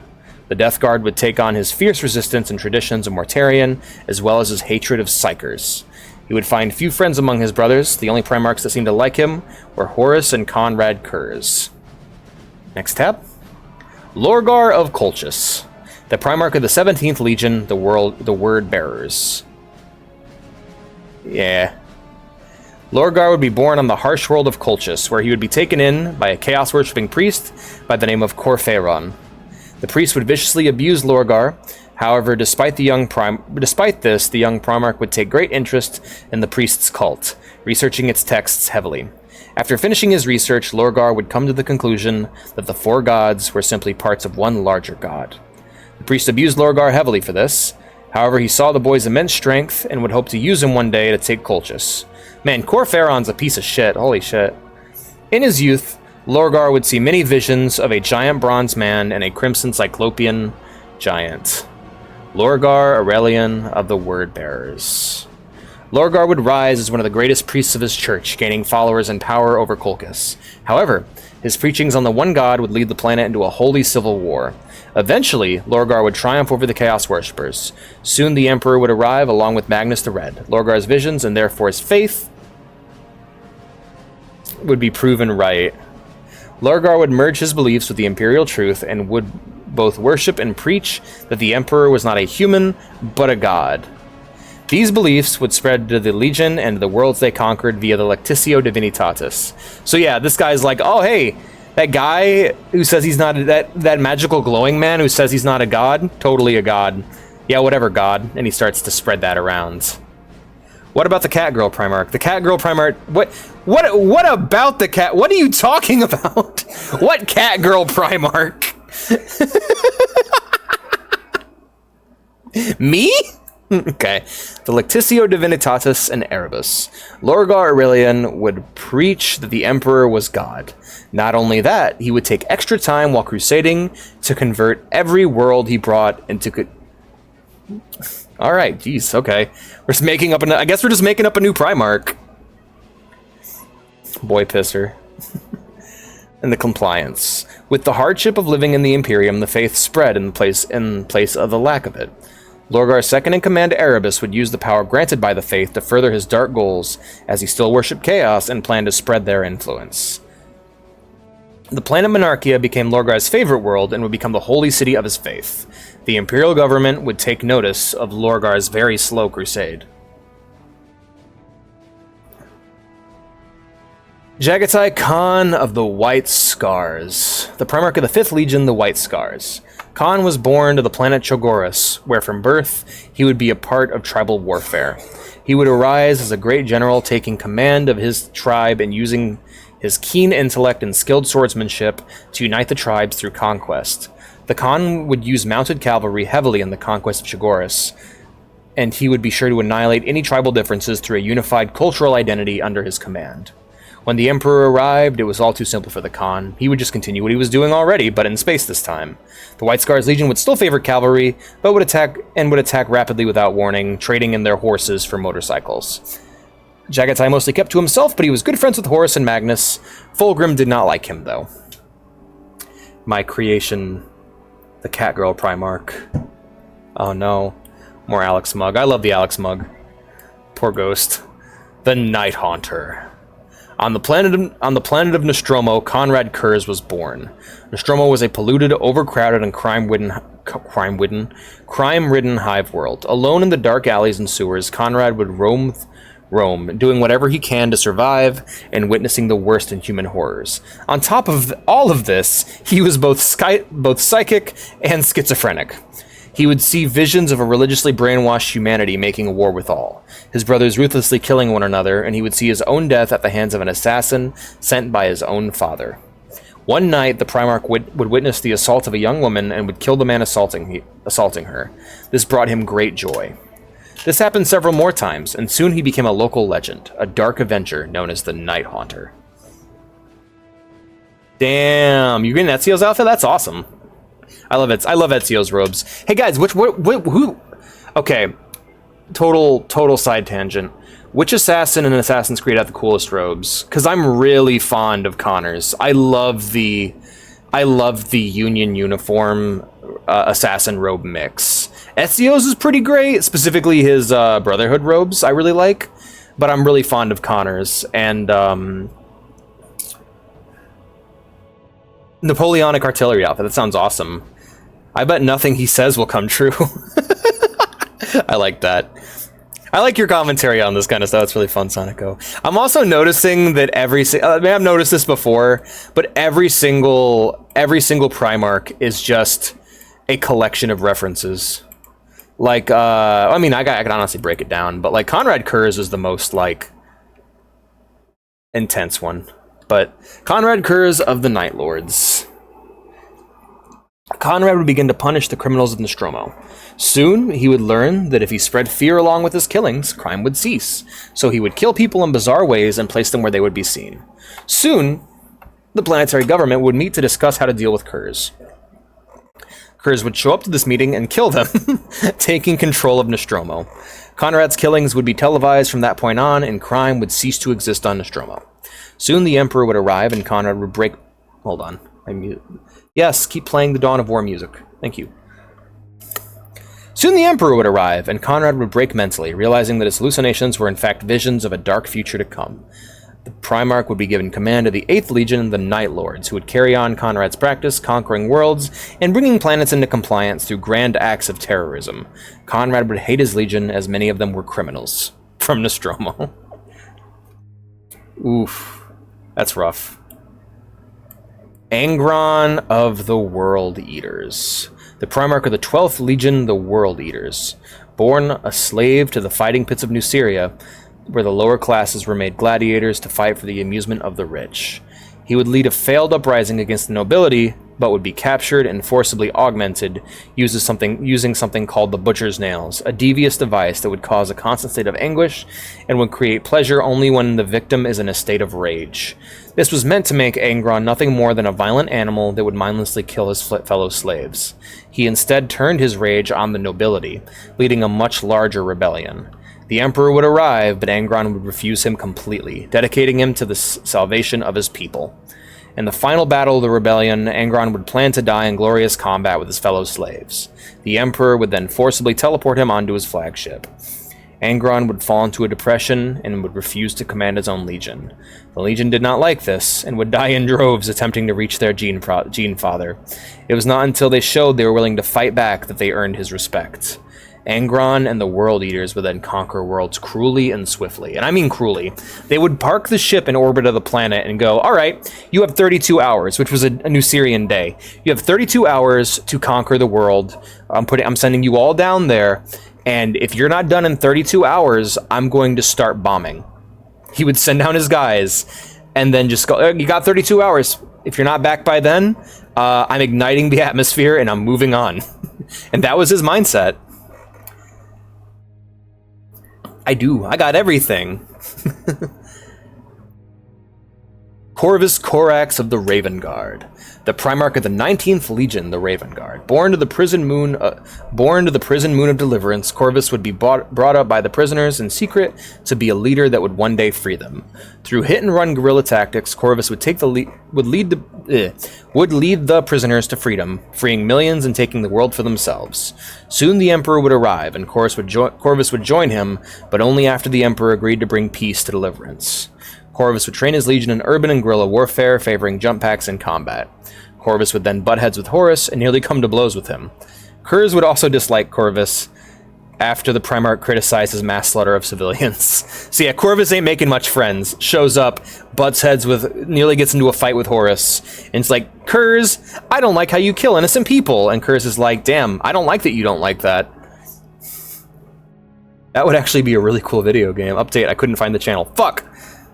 Let me click the channel. That actually might be an old dead link. No, click that link, that'll lead you right to it.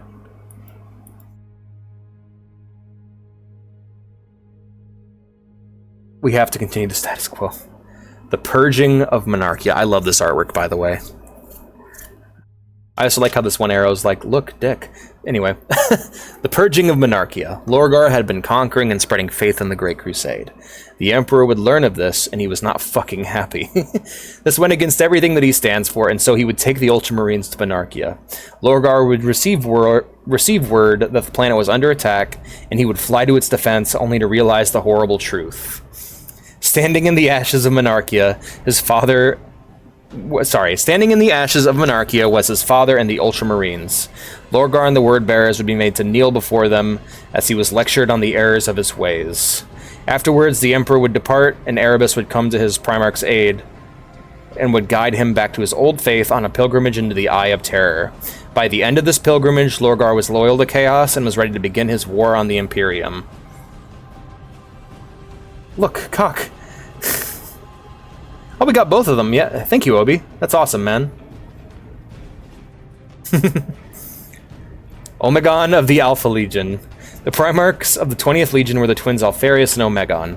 Alfarius would set out on his own from Terra and would start looking for his brother during the Crusade. By the time the two met, he would have his own ship, crew, and small army. Omegon was found on a Omegon was found on a Xenos war-torn planet, and upon meeting each other, Alfarius would take his place, allowing Omegon to take his ship, crew, and name. Alfarius would then be found on this world by Horus, and would of course be given his own legion. Of course, the Alpha Legion would be taught all the tricks of espionage and stealth. Legion would often disguise themselves as Alfarius and take on his name. Due to Alfarius' relatively normal height, this made him disappear into his legion. Due to their skill and stealth, Imperial records of the Legion are often false. Why so bashful? Stabs him calmly with a takedown. The Fall of Nostromo. Why am I talking about Nostromo? Isn't that aliens? Did I fuck this up? I think I fucked this up. Anyways, the Fall of Nostromo. In a joint deployment with Rogel Dorn, I think actually, maybe, was it Nostromo or Nostromo? God damn it. Now I need to know. It's gonna drive me nuts. 40k Nostromo. Because, like, the Nostromo was the ship from Alien that they clearly ripped off for the name. Or, took inspiration from. Nostromo, okay. My bad. The Fall of Nostromo. In a joint deployment with Rogel Dorn and Fulgrim, Conrad Kurz would be informed of Nostromo's fall back into criminality. This info would cause Kurz to have a nervous breakdown, and he would tell Fulgrim of his visions, specifically of how he saw a great betrayal of the Primarchs. Fulgrim was told this in confidence, however the fear of betrayal led him to tell Dorn. Dorn, hearing this, would return to Kurz, ready to interrogate him over what he saw. This was simply too much for Conrad. Dorn would be found unconscious and injured at Kurz's feet, along with several dead Imperial fists. Conrad would take his ship and return to the orbit of his homeworld, confirming his fears with a scan. He destroys Nostromo. Imperial pursuit crafts would arrive just in time to see Nostromo burn, and Conrad's fleet would be escorted back to Terra to face justice. Known for his Sigma looks, unlike his brother Baterus, who became the Primarch of the Soy Lords. What the fuck? Something strange was happening to the Emperor. The goal of the Great Crusade was to reunite mankind. To achieve this goal, the Emperor needed his greatest weapon, the Primarchs. The Emperor would find them all and fight alongside some of them, taking worlds and sharing words. Fighting side by side with Sanguinius and Horus led him to forming a bond with them. He began to see them as actual sons. However, there would come a time where his ambition would come first. This time came when he found the Golden Throne. The throne was a secret webway gate, and with this device the Emperor could enter the webway, and with his godlike psychic might, he could repair the broken webway to be used as a tool of mankind. Next page, the War Master. Horus led 6 entire Space Marine legions and their Primarchs in the assault on Ulanor, a planet overtaken by the largest Orc army in Imperial history. Alongside the legions was the newly raised Imperial army, the Titan legions, and finally the Emperor himself. The war on Ulanor was fucking glorious. Primarchs fighting side by side along with their sons, as well as mortal human troops, was a sight to behold. The Ulanor campaign was an act of sheer glorious human force that acted as a victory lap on the galaxy itself. The campaign would end with the Emperor declaring Horus the War Master, the leader of the Imperium's military and the man in charge of finishing the Great Crusade. This was a momentous occasion of celebration for mankind. However, it created tension among the Primarchs, who now had to answer to their brother, and most importantly, it put a great weight on the shoulders of Horus. The war on Ulanor was fucking glorious. It was! It was awesome! I mean, to be honest, I guess it helps that I haven't read anything about it yet, other than characters going, "Oh my god, Ulanor, man! Holy shit, the triumph on Ulanor was awesome!" Let's review. So, Space Marines in Illinois, what? Hey, hey Phil, how's it going?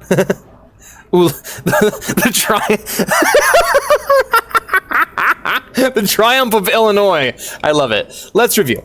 Despite a few setbacks, the Great Crusade was going well. A few Primarchs have become unruly, and one has gone full traitor. The sons of the Emperor have formed rivalries and friendships, some of which are healthy.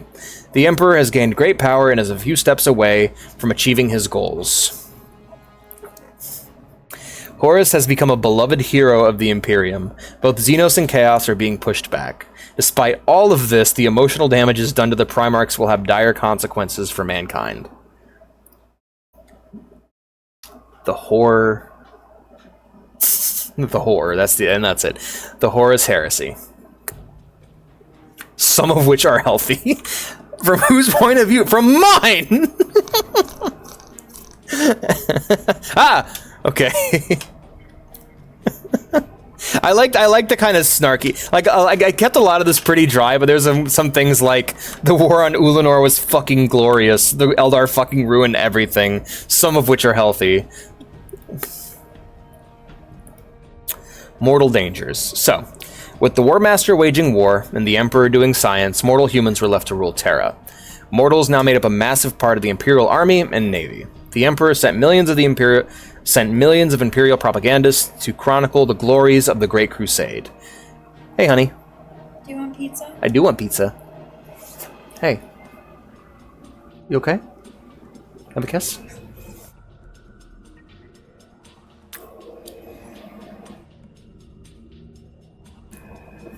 Alright. See you soon. Alright.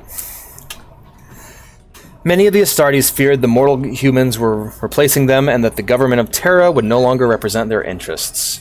Bro, that picture has so many colors. That is a lot of colors, isn't there? Do you want rock and stone? Maybe. The silver blade of Laer. Fulgrim and his emperor's children would continue their crusade, discovering the alien world Leiran. This world was populated by strange Xenos who would take pleasure in pain. The world would be taken by Fulgrim when he captured the Great Palace, which was full of fucking aliens. Literally. Aside from the alien orgy, Fulgrim found this temple to be beautiful and would take the silver blade at its center as his own. The Primarch would later send his remembrancers to the temple to chronicle its beauty, and these artists would become obsessed with the temple. Fulgrim would soon begin to hear voices in his head. What if Vea was a dwarf? She is. She's a dwarf rabbit. The Council of Nicaea. Nicaea, okay.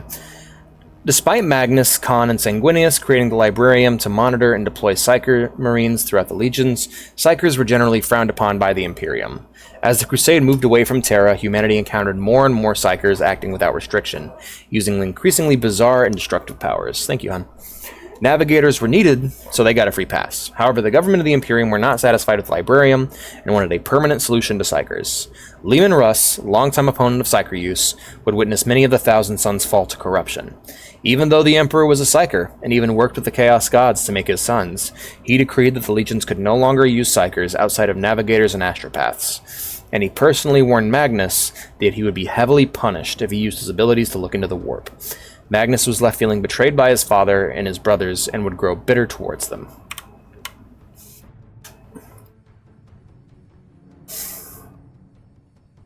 You got a blundervibus. The Cabal and the Alpha Legion. The Cabal is a secretive ancient order of Xenos aligned against Chaos. The Cabal lured Alpharius and Omegon to the planet of Nurth.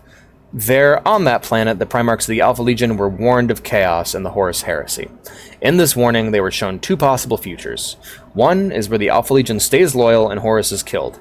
However, it leads to the slow death of mankind and eventually the galaxy. In the other, the Alpha Legion sides with Horus and kills the Emperor. Horus's lust for power and feelings of guilt would lead him into annihilating the human race, but saving the galaxy at large from chaos. The Primarchs would leave the meeting without stating which future they will embrace. Horus and the Interrex.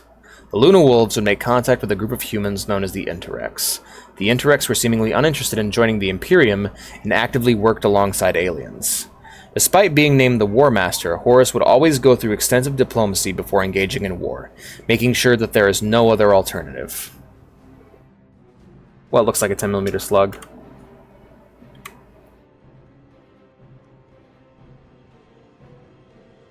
Just throw your trash in there and shoot it. Horus would meet with the Interrex leaders, however their meeting was cut short when Erebus of the Word-Bearers secretly stole a cursed weapon known as the Anatheme from the Interrex Museum and killed the people guarding it. The War Master would be blamed for this, and despite his attempts at peace, he had no choice but to wage war. When the Luna Wolves waged war, they did so quickly and brutally, as Horus believed it was the most humane way to wage war. They were functionally a spear to the throat. The Sons of Horus. After the triumph on Ulanor, the Emperor would suggest that Horus rename his legion to the Sons of Horus, so that they would be seen as the Legion of the Almighty War Master. Horus would decline, however, after the fall of the Interrex, his ego was wounded, and in private council with Erebus of the Word-Bearers, he would be convinced to make the change. The white armor of the Luna Wolves would be changed to a dark green, which honestly I think is much cooler looking. Betrayal on Davin. Horus would travel to the planet Davin, his proudest victory as War Master, to announce the change before the Imperium and his legion. However, in the middle of his speech, Erebus would interrupt him and inform him that the moon of Davin has been taken by his once friend and governor of Davin, Yugen Temba, and that it is an open rebellion against the Imperium. Horus was enraged at Erebus, but more so at Temba for his betrayal, and he would immediately make plans to conquer the moon. The moon? Alright. Just take a second to eat my pizza. Okay. Man, fuck Dav.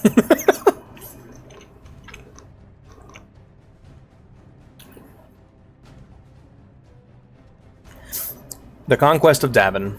The Sons of Horus would land full force on the traitor moon along with Titans and the Imperial army. Horus himself would lead the charge even though he was advised not to. The conditions were terrible, with the desert moon becoming a swamp seemingly overnight. The Legion had a rough time moving through the swamp, and they would soon be attacked by poxwalkers, zombies of the plague god Nurgle. Morale was low, however Horus fought on alone, with only his guard, all of which would die to the Nurgle-infested Temba. Horus would then duel with the corrupted traitor, and would slay him, but not before being cut by the Anatheme. Before he succumbed to his wounds, Temba would come to his senses, begging Horus for forgiveness and for him to stop the horrific future shown to him by the gods. Horus would collapse on the way back to his ship and would be carried back in a panic by his sons. Why is the text-to-speech not working?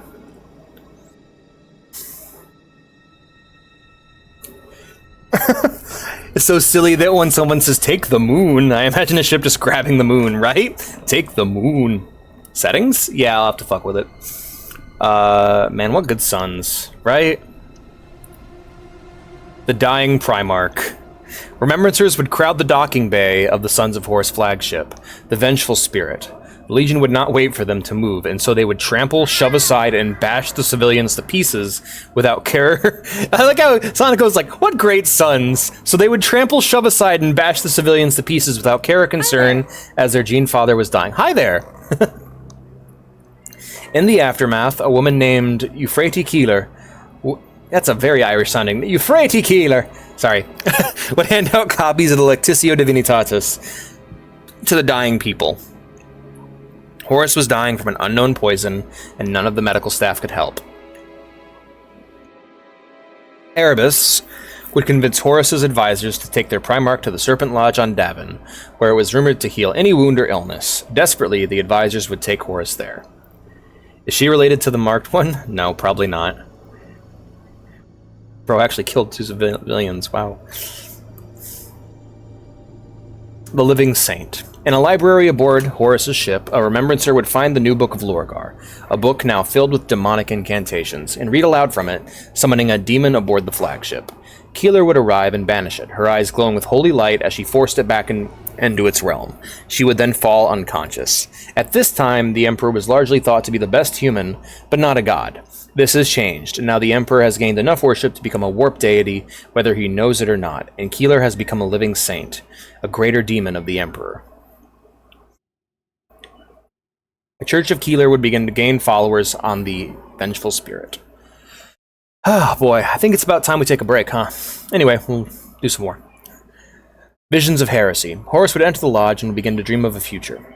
There he would witness a mankind that worships his father as God and regards half of his brothers as heroes. Despite all of Horus's accomplishments, he would receive no credit in this future. Horus would be convinced that this was his father's goal, to become a tyrant worshipped as a god. Then he would be shown a vision of the past, where his father communed with the dark gods, and then allowed his sons to be banished across the galaxy, where they experienced such hardship. Eventually, Magnus would astrally project into his dream and attack Erebus, who had been secretly guiding Horus all this time. Horus would break up this battle of wizards and would make his own decision on the matter. Afterwards, Horus would begin his first acts of treachery, sending the brothers he knew would side with the Emperor far away from the XII system. He would also send the Ultramarines, largest of the legions, to the Cath system.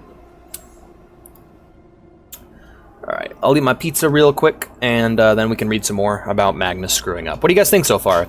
Have you been able to follow it? I'm imagining a lot of this sounds very dry with just random spouts of violence.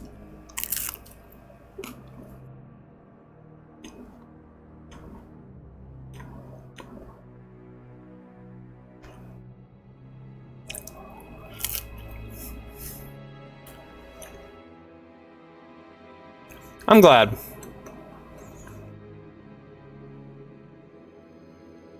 Yay. I'm glad to be a teacher for once.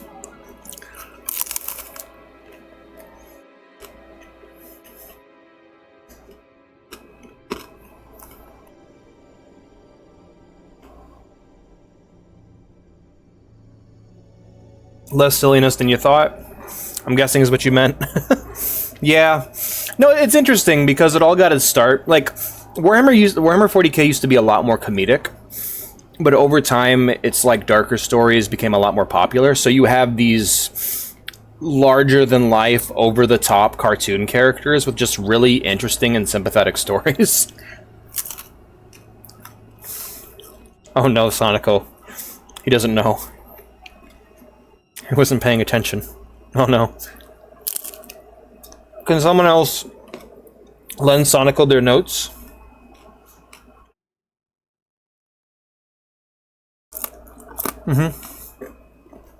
Tea break.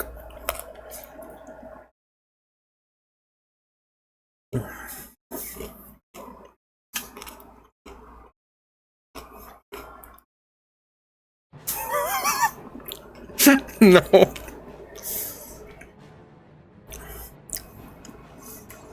Oh yeah, it's this song. Bum bum bum bum bum. Some of the names are very silly, like Alfarius and Omegon is my, like, just fuck off. Really? That's my favorite one. But a lot of them are just word plus Latin ending, like Sanguinius or Mortarion. Some dickbag called Dav. Alright. Magnus screws up. Magnus, in desperation to warn the Emperor of Horus's treachery, would astrally project Terra, however he was blocked by the webway. Luckily for Magnus, the Chaos God Tzeentch would come to his aid, giving him the power to punch through the structure and get to Terra. This was a mistake, as it opened a warp rift into the throne room of the Emperor, which immediately began to unleash demons. The Emperor would be able to fight them back, but he was pissed at Magnus for doing exactly what he told him not to do. Ignoring his son's protests, he would order Leman Russ to invade Prospero, along with the Sisters of Silence, the Emperor's anti-psyker force. The burning of Prospero. Leman would meet with Horus, who would deliver updated orders to the Primarch. According to Horus, the Emperor wants Magnus dead, not captured. Having received the same kind of orders twice before, and hating Magnus's guts already, he willingly accepts the lie. The Space Wolves would attack Prospero with the help of the Sisters of Silence. Magnus would plan the escape of Ahriman, his greatest sorcerer, and his remaining 1,000 sons. The Red would then go and face Leman Russ in single combat. The two brothers would rip each other apart. With the assistance of his wolf companions, however, Leman would gain the upper hand and break Magnus's back over his knee. Right as Russ was to make the killing blow, Magnus's master plan would be revealed, and he would teleport along with Ahriman and the rest of his 1,000 sons into the warp. Woof. Yes, that is the Space Wolves. Fulgrim meets with the Eldar. Fulgrim would discover a world whose natural beauty was so great that he would refuse to invade it and would simply declare it as part of the Imperium. However, on this world was Eldrad Uthran, a powerful Farseer of the Eldar who wished to speak with Fulgrim. Fulgrim would accept, and the two would sit down and speak of the Crusade.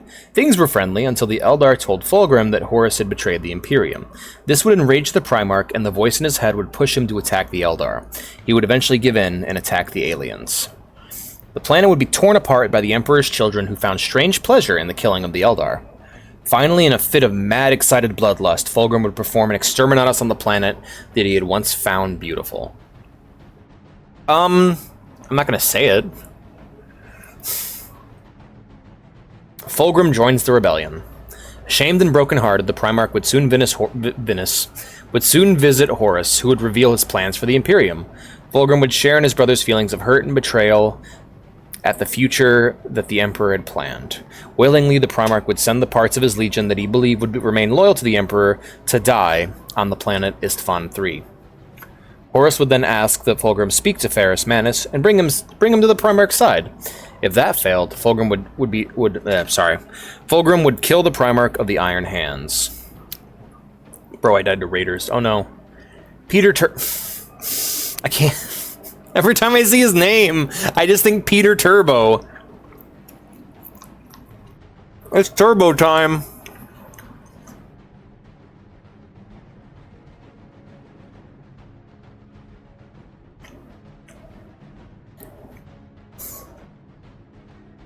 Perturabo's homeworld would rebel against the Imperium. Of course, the Iron Warriors would arrive to bring them back into compliance. The Primarch's planet would witness the ruthless warfare of the Iron Hands, and Perturabo would make his way home to rescue his sister and defeat his traitor father.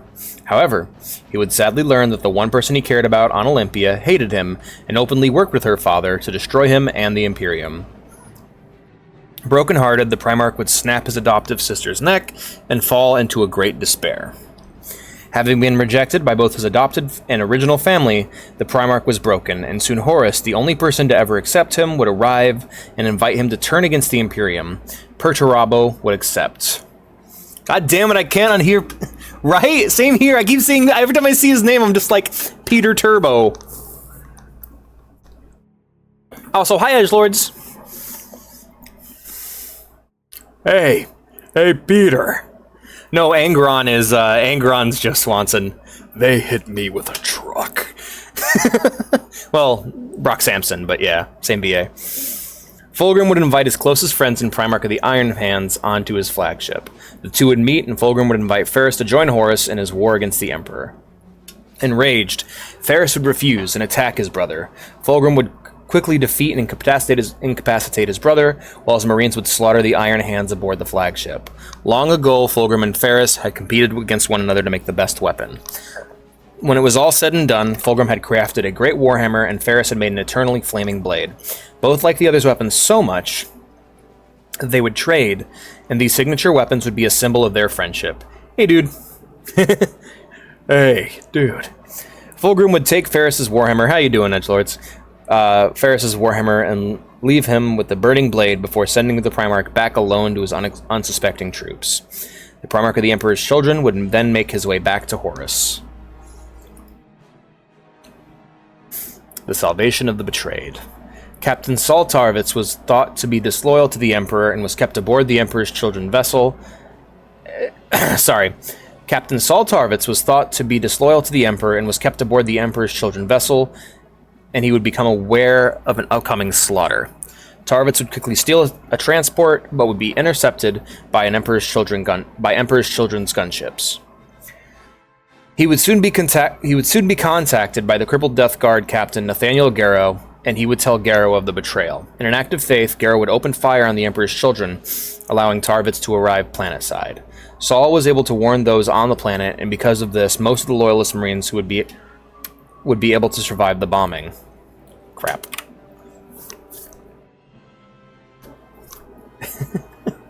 Tired. I wish to be untired. I agree.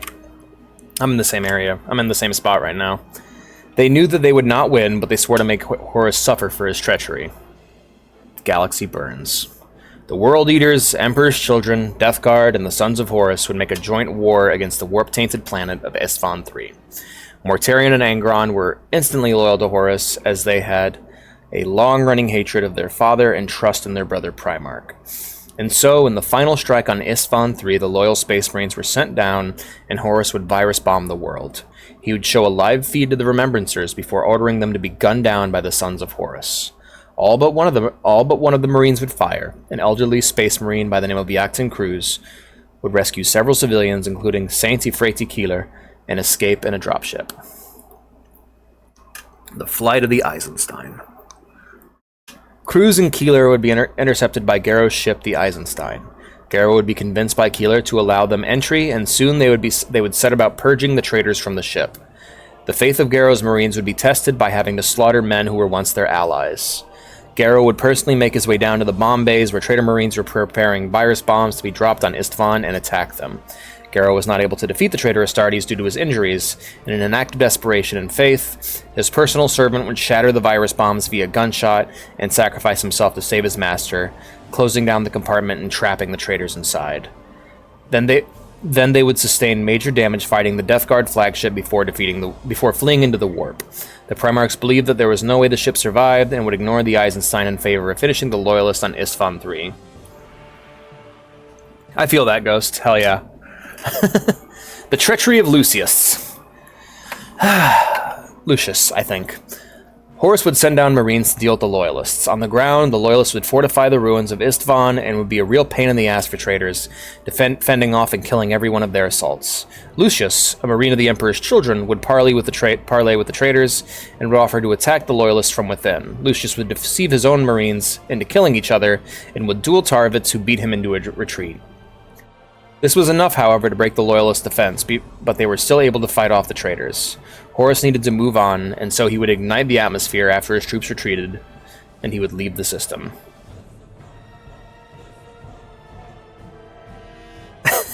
Our army is literally red and covered with red satanic symbols, not to mention Radicus, who's marching under a rat's anus.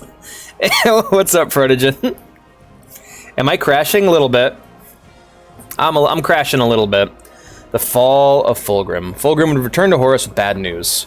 Horus enraged would command Fulgrim to prepare the planet of Istvan V for the next stage of the rebellion. During this process, the Remembrancers on Fulgrim's ship would continue to obsess over the temple on Lerum, as well as the beauty of the Emperor's children and Fulgrim himself. The Lair were heavily corrupted by Slaanesh, and this corruption had begun to take hold of the ship. This would climax in an epic stage play, which would result in an orgy of murder and pleasure. The Emperor's children would convert the instruments into weapons and mutilate their bodies to always be able to experience the excesses of war. The Remembrancers would either be slaughtered or would become hosts for the demonettes of Slaanesh that would descend upon the other civilians aboard the ship. Fulgrim would find all this to be beautiful, as the demon in his sword had begun to bond with the Primarch. The Faith of Garrow. The Eisenstein would be attacked within the warp by demons of Nurgle, and their navigator would be slain. Because of this, the ship would be flying blind in the warp. Eventually, Garrow would leave the warp, however, he did not know where or when he was located. In one final act of faith, Garrow would detonate the vessel's warp drive, launching the Eisenstein through space, and creating a massive psychic mark that Malkador the Sigillite would see. The Imperial Fist's fleet would redirect on the Sigillite's orders towards the mark. Garrow would attempt to tell Rogel Dorn of Horus's treachery, however Dorn would not believe him and would nearly decapitate Garrow when he pressed the issue. Luckily for Garrow, Malkador would arrive and accept Garrow's message, commanding the Salamanders, Iron Hands, and Raven Guard to attack the traitors on Isstvan V. The Alpha Legion, Iron Warriors, Night Lords, and Word Bearers would be sent in as backup. I don't get why all these people marching under Chaos cannot see how fucking evil they look. Do they really think they're the good guys? It's also the contrast of what they're up against. When the Imperium is so oppressive by its very nature, and like from birth, your life is full of violence and killing, you're less likely just to be like, oh, you look evil as fuck, you know? It's like when you go to get like a soda, the soda machine is a person, you know? Like the Mechanicus is such an integral part of Imperial society, and all of their technology, because they're so afraid of AI, requires real people. And so like a human skull floating around with a brain still in it, with all these mechanics and bits attached, is just a normal sight. Or like lobotomized infants carrying around incense, or like scrolls for delivery is just a common sight within the Imperium. So you go, I mean, to be fair, when you're already at 0, who cares about going lower, you know? Everything in 40k is just metal all the time. The battle for Isstvan V. The Loyalist Salamanders, Iron Hands, and Raven Guard would attack Isstvan V via drop pod assault. Fulgrim's Marines were monstrous creatures, deploying sonic weaponry and taking pleasure in every life lost, be it their own or their enemies. I want to also point out that at this point in the timeline, the Emperor's children are the only people to be like warp tainted. Everyone else is like still relatively human. Like even like all of Horus's people are like, what the fuck is going on with the Emperor's children? Yeah, why not look eviler and do eviler stuff? Well, it's a lot of it also has something to do with purpose. So like, you already have to do a bunch of ritual and like warring for the Imperium, but you don't get anything out of it. Meanwhile, you can just go grab that guy, set him on fire, and like draw some pentagrams, and you get like a power up. Like the chaos is a lot more. It gives you a lot more, a lot quicker. Your common person is more likely to be able to ascend and live a somewhat happier life. Like I don't want to say to live a happier life, but have more power in their life by becoming a chaos cultist than they ever are serving in the guard. Because you at least have some level of freedom when you're a chaos. I mean, you're a slave either way, but it feels like you have more freedom as a chaos cultist. Anyways. Fulgrim's Marines were... Yeah, okay. Fulgrim and Ferris sought out one another looking for a duel to settle their differences. However, once the traitors were pushed back to the Urgile Depression, a great crater, the armies had reached a standstill with neither side pushing through. The Drop Site Massacre. Both armies ceased fire, and all had gone quiet until Fulgrim stood atop a boulder taunting Ferris Manus. The Iron Hands rushed forward right as their backup arrived. Cheers rung out among the Loyalists right before the Night Lords, Alpha Legion, Iron Warriors, and Word Bearers stepped from their drop pods, opening fire on their brothers. The Loyalists were betrayed and had little chance against the Vultures of their brethren. Vulcan and Corvus attempted to retreat with their armies to a position of safety. Ferris versus Fulgrim, round 2. Fulgrim and Ferris began their duel. The two brothers dug into each other, broken-hearted over the other's treachery. Eventually, Fulgrim would cave in his brother's skull with his own warhammer. However, he was unable to strike the killing blow. Fulgrim still loved his brother, and he begged for him to stop. Ferris swore that he would kill Fulgrim and stood, attacking his brother once again with Fulgrim's own flaming sword. Man, I sure am a good guy, unlike that Emperor guy, slices women and children open for a blood ritual. For real, though, right? And they believe it when they say it, too. Using the silver blade of the Larum, he would rapidly parry and deflect the attacks of his brother. For a brief instant, the demon inside the blade would take control, decapitating Ferris Manus. The defeat of Fulgrim. At this moment, the demon would retract his influence, allowing Fulgrim to feel the full weight of his actions. Fulgrim would collapse, sweeping over the corpse of his brother. Not only did he lament the death of Ferris, but everything he had done. He would take up the silver blade in an attempt to end his own life. However, the demon inside the blade would offer an alternative path. If Fulgrim would allow it, the demon would give him mental peace while allowing him to live. Fulgrim, of course, would agree. In his final moments of consciousness, Fulgrim would realize his error before being eternally trapped in the horrors of his own mind. The demon inside the blade would take control of Fulgrim's body. I also really like this artwork of Ferris and Fulgrim. I like Fulgrim's expression. Like, it seems like he's in a nightmare, and I really like it. There's also a lot of artwork portraying Ferris more like Guts and Fulgrim more like Griffith, and I'm just saying I'm all for it. I love that. I ship it. The Rage of the Raven. Lorgar's word-bearers would attack Corvus Corax's Raven Guard. Enraged by the dishonor of their assault, the Primarch of the Raven Guard would fly in, slaughtering the word-bearers with ease.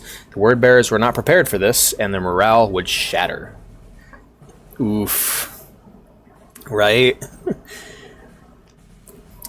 He didn't know. He didn't know what he was doing. The moment he took up that sword...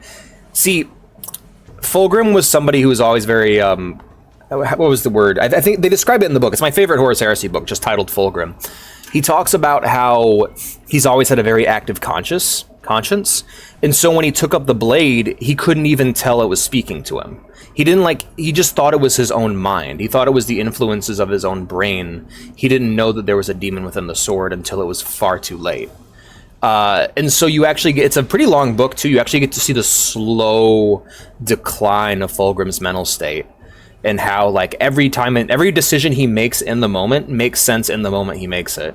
Yes, his mind, he was very much influenced and twisted over time. But if there's one book in the Horus Heresy series I recommend, it's Fulgrim. Fulgrim is just such a good horror story in and of itself. We didn't know it was evil. Because, like, again, the Emperor didn't tell them that demons and chaos and all this shit was real. They don't know what chaos is. So Fulgrim shows up and a bunch of aliens are having an orgy, and he's just like, all right guys, get your flamethrowers, clean up these gross aliens, I'm taking this sword, it looks cool, let's go. He had no idea. You help with color scheme right now, Hellman? I'm doing lore. Thank you for the hydrate. Posture check. He would take notice over time, but no, it happened very gradually in the book. The way I have to retell it here feels very jarring, but again, I'm no Gab Thorpe. I mean, I'm no Black Library writer. I'm having to give you guys the bullet points, but like the way it was told in the book was actually very good, and I really liked it. I like burgundy and silver paint job. I like silver paint jobs in general. The Grey Knights shouldn't be the only Space Marines to have cool silver armor. Lorgar's word-bearers would attack Corvus Corax's Raven Guard. Enraged by the dishonor of their assault, the Primarch of the Raven Guard would fly in, slaughtering the word-bearers with ease. The word-bearers were not prepared for this, and their morale would shatter. In the chaos, the Raven Guard would retreat, and despite the bloodshed, Lorgar would charge his brother. Immediately, I want to point out, like, Lorgar is not a fighter. He's like a philosopher, he's like a preacher. He has the natural strengths of a Primarch. And so when he sees his brother Corvus Corax just slicing people to bits with like Wolverine claws, he's like, I'm gonna get you! And he's like, no. Only silver is shit, fucking re. I like the burgundy and silver though. Mimic, thank you so much for the raid. Hello friends. I am reading Warhammer lore. I made a big old PowerPoint presentation covering all of the Warhammer lore, so stick around if you want some more of that. It's good to see you. I'm a yapper? Yes, I am. Hi, Dale Greenwell. Good to see you. Lorgar's a little bitch boy. Indeed he is. Immediately, Lorgar was on the back foot. He had the natural talent of a Primarch, however, Corax had decades of combat experience. Corax would taunt Lorgar as he shredded his face and body with the lightning claws. Thank you so much for the follow, Dale. The cat is yapping. Ooh, Raven Guard. Hi, Fancy Soups. I love your name. Tell me your new lore, Hellman. With the secret of chaos. Okay, sorry. Lorgar would attempt to convince Corax. Okay, I love the way I wrote this. Corax would taunt Lorgar as he shredded his face and body with lightning claws. Lorgar would attempt to convince Corvus with the secrets of chaos, and in response, Corvus would disembowel the Primarch and nearly rip him in half. He's like, you're like getting Berserker barraged, and you're like, yeah, but chaos though. Ah! It's just really funny. Yay, I'm happy to have you here, Mimic. Hello. Streaming is just professional yapping. Indeed, I'm a yapper. The cat won't stop talking about Warhammer. Lorgar lay dying on the ground and Corvus slashed downwards to finish him off, only to be blocked by the bladed gauntlets of Conrad Kurz. This fight had bought him plenty of time, and Korax would use this opportunity to fly away as his legion retreats. Kurz would insult Lorgar and command the word bearers to drag him away. They're successors of White Scars, and they live on a nuclear winter planet. Yay! That's good news. Hi. The death of Vulcan. Vulcan would fight alongside the Loyalists, securing their retreat. He fought against several of his traitorous brothers, pushing them back with immense strength and endurance. Soon, however, Horus's Titan legions would open fire, scattering the Loyalists. Very few salamanders escaped, and soon Vulcan would crawl free from the rubble, cradling the bodies of his fallen sons. He would cry out to the skies of Isfahan V as he was consumed by nuclear hellfire and killed by the orbital bombardment of the escaping Iron Warriors. Vulcan's corpse would be taken by Conrad Kurz. They use meltas! Vulcan lives, stomp stomp, Vulcan lives, stomp stomp, Vulcan lives, stomp stomp. I like that. Let's back that up. The Trials of Vulcan. Vulcan was discovered to have somehow survived the nuking. Conrad attempted to kill him again, however it was discovered that every time Vulcan was killed, he would regenerate and then wake up, even when disintegrated. Conrad then made it his personal mission to break the Salamander's gene father. Eventually he would trap the Primarch within the isolation of Every single time I see his name, I think Peter Turbo. The isolation of Peter Turbo's labyrinth, the Nightfall, where Vulcan would experience horrific silence and hallucinations. At the end of this maze was Vulcan's Warhammer/teleporter. Vulcan would attempt to take the hammer, however it was trapped within an extremely powerful force field.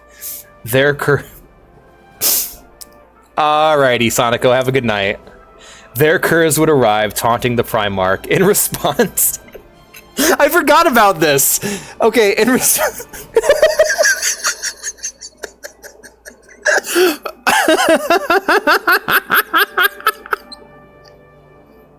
In response, Vulcan would repeatedly slam Kurz into the force field until the field deactivated and allowed Vulcan to take his hammer and teleport out. It's okay. I really like the idea.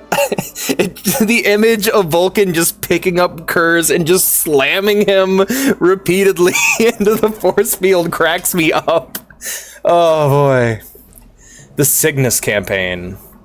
Oh wait, did I actually finish that? And teleport out, right, okay. The Cygnus campaign. Under the guidance of Erebus... Hydrate? Will do. Thank you. Under the guidance of Erebus, Horus believed that he could use the bloodlust of the Blood Angels to corrupt them. Sanguinius, who was unaware of the rebellion, would be ordered by Horus to cleanse the Cygnus cluster of a Xenos occupation. Upon their arrival to the system, the Blood Angels would be met by demons released by the Chaos Priest Bruja of the Serpent Lodge of Davin. The Blood Angels' flagship would be forced to make a crash landing after suffering waves of warp-corrupting energies. With Hammer and Forest, right? Isn't that awesome? Sanguinius would lead his legion onto the planet, only to be confronted by a bloodthirster named Kabanda. The Red Thirst. The demon would attempt to coerce the Primarch into joining their cause, however he would refuse. In response to this, the demon would attack Sanguinius. The son of the Emperor fought bravely, however the demon was able to cripple him, shattering his bones with his mighty whip. Suddenly, the demon would unleash mighty waves of warp energy, maddening the Blood Angels and awakening their latent bloodlust. The broken Astartes would slaughter friend and foe alike in bloodthirsty frenzy. Psychers of the Blood Angels would violate the Treaty of Nicaea, using psychic powers to heal and rejuvenate Sanguinius. The Primarch would fall upon the demon, this time succeeding in destroying his physical body and banishing him back to the warp. So Sanguinius fought a fucking demon. A broken angel. After the battle, Sanguinius was tired and broken. Kairos, a demonette of Slanesh, would approach Sanguinius and offer to cure his legion of the Red Thirst if he would step into the Rage Fire, the device that Kabanda had used to corrupt his marines. In desperation, the Primarch would agree.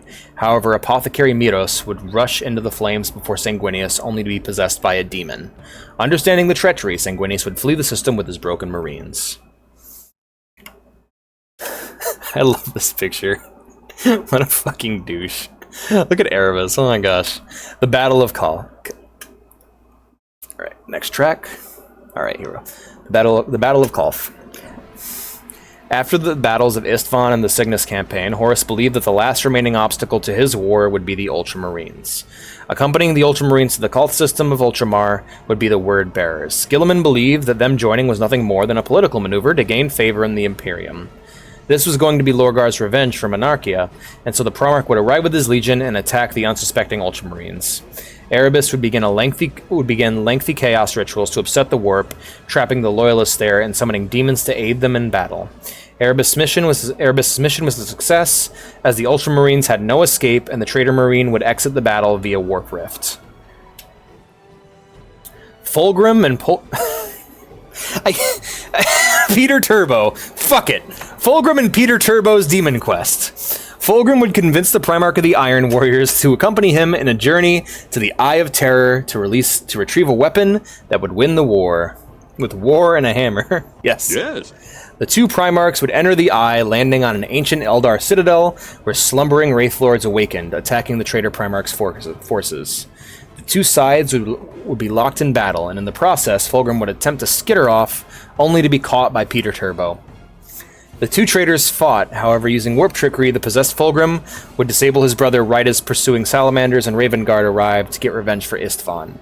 Fulgrim would begin his transformation ritual as Peter Turbo struggled to break free, eventually doing so. The Primarch of the Iron Warriors would strike down Fulgrim with his mighty hammer. However, all this did was kill the human body of Fulgrim, allowing the demon inside to ascend. Fulgrim had become the first demon Primarch, and would teleport away with his troops, vowing that he would meet Peter Turbo again. So yes, at this point, Fulgrim, the demon inside, is like transformed his physical body, and now we have our first demon Primarch. Assorted shenanigans, because I didn't think these things were important enough to make entire slides, I guess. While Horus made his big moves to open up a path to Terra, other Primarchs would do their part to help his campaign. The Night Lords would begin a genocidal rampage to provoke and bog down the Dark Angels. The Space Wolves would be ambushed by the Alpha Legion, narrowly escaping with severe casualties. The Alpha Legion would then form a blockade to stop the White Scars from assisting their brothers. The White Scars would break through said blockade and engage with the Death Guard on Prospero, defeating them and chasing them off. And the remaining Dark Angels would assist the remaining Iron Hands in a battle, with Death Guard Marines eventually claiming a Xenos device that would allow for much faster warp travel. By the way, this will come up later, so don't forget this part. Return of the Red Angel. Lorgar would discover that the butcher's nails inside Angron's skulls were killing him. Skulls? Plural? When did he get... By the way, how you guys doing? Chat's gotten a bit quiet. I want to make sure I'm not butchering this too much. I always worry about this kind of thing. Lorgar would discover that the butcher's nails inside Angron's skull were killing him, and if a solution could not be found, the Primarch would be dead before they reached Terra. No you're not. Oh. Welcome back, Obi. Lorgar would convince Angron to return to New Syria in order to try and find a way to remove the troublesome augmentation. Angron would face tragedy when he arrived, discovering that not only had his rebellion failed, but that all of his fellow slaves had been slaughtered. The World Eaters would begin a purge of the planet's remaining population. Angron Ascendant. Guilliman and his Ultramarines would eventually power through the warp storms and arrive seeking revenge for Koth. Angron and Rabute would duel on the surface of New Syria. However, in the middle of the fight, Angron would fall unconscious, the Butcher's Nails finally taking their toll. However, Lorgar had been planning for this and was putting the finishing touches on his latest ritual. Angron would arise stronger and angrier than ever as a demon Primarch. Guilliman had no choice but to retreat, and Angron would return to his flagship triumphant, demanding that the slaves aboard his ship be slaughtered to build him a throne of skulls. Bomb didn't work. So yeah, we have two demon Primarchs now. Imperium Secundus. Guilliman would return to Ultramar and would activate a Xenos artifact known as the Pharos, functionally a lighthouse within the warp, to guide loyalists to him. The Dark Angels would attack and scatter the Night Lords, however Conrad Kurz would hide aboard the Dark Angel flagship. Gilliman felt that Terra might be lost as Horus was winning, and the Loyalists were scattered, and so he believed the Ultramar system should become the site of the new Imperium. Lionel Johnson and Sanguinius would soon arrive. Sanguinius would share a vision of the future with his brothers where he would die defending the Emperor from Horus. The three understood this surely meant they were doomed, and they would form the Imperium Secundus, electing Sanguinius the leader. It's just bomb-proof wood, Protogen. Easy. Conrad Kurz versus Ultramar. Kurz would begin to wreck things in Ultramar. The Night Haunter would trigger uprisings and mass panic through many acts of grand terrorism. Lionel Johnson would feel responsible for this and would wage a secret war against Kurz. The Primarch of the Dark Angels would place Macrog under martial law, attacking the rebellious parts of the planet ruthlessly. Kurz would be captured by Johnson and would be made to stand trial. The Battle of Pluto. In order to prepare for the arrival of the War Master, Omegon was commanded to plunge the Sol System into chaos. Luckily for Horus, the Alpha Legion had sleeper cells on every planet in the Sol System already. Terrorist attacks erupted on every planet in the system, killing millions. While Dorn was fighting off the terrorists, Omegon would attack Pluto. The Fists would defend the 9th planet, holding out just long enough for Dorn and the reinforcements to arrive. Dorn would teleport right in front of Omegon, and the two would engage in a brutal duel. Omegon tried to explain to Dorn that this was all necessary for the Imperium to survive. Dorn responded by splitting his brother's head in two. So yes, we have 2 dead Primarchs. We have 2 dead Primarchs, 2 Demon Primarchs. Sorry, 4 dead Primarchs, actually, because some were killed before the heresy. So we're down from 20 to 15? No. 16. We are down to 16 Primarchs. No, it was 21. 17. We're down to 17 Primarchs. Anyway, the trial of the Night Haunter. Kurz would stand trial before Sanguinius, Johnson, and Gilliman. The Night Haunter would admit to all of his crimes gladly with a smile on his face. He would then explain the visions of the future he saw, his brothers turning on each other, an Imperium ruled by superstition, and his own death at the hands of an assassin sent by his father. He would also reveal that Johnson had attacked Gilliman's homeworld to capture him. This would send Gilliman into a fury, and Johnson would be banished from the Imperium Secundus. However, before leaving, Johnson would make a connection between the visions of his brothers. If Kurz's visions are true, that means Sanguinius' sacrifice would save the Emperor long enough for him to kill Kurz. The 3 brothers would lock Kurz in a life support capsule and jettison him into space, to be found by the Emperor's assassin before making their way to Terra. The Fall of the Death Guard. Towards the end of the heresy, Mortarian's second-in-command, Callus Typhon, would... Yo, Fancy Soups, thank you so much for the follow! You have a great username, by the way. I said that earlier, but I like it a lot. Callus Typhon would form a pact with Nurgle. As the Legion made its way through the warp, Typhon would sabotage the ship's astropath, steering the fleet into Nurgle's realm. The ship would be infested by the Destroyer Hive, infecting the Marines with horrific diseases. In the agony, Nurgle would whisper to Mortarion, telling him that if he accepts Nurgle's gifts, that the pain would stop. Think. Mortarion would accept, and the Death Guard would fall to Nurgle, becoming the Plague Marines. Soup do be fancy, indeed. The Siege of Terra. Horus would invade Terra full force with all of his legions in tow. On the ground, the Blood Angels fought all opposition along with the Imperial Fists, Custodes, and Imperial Guard.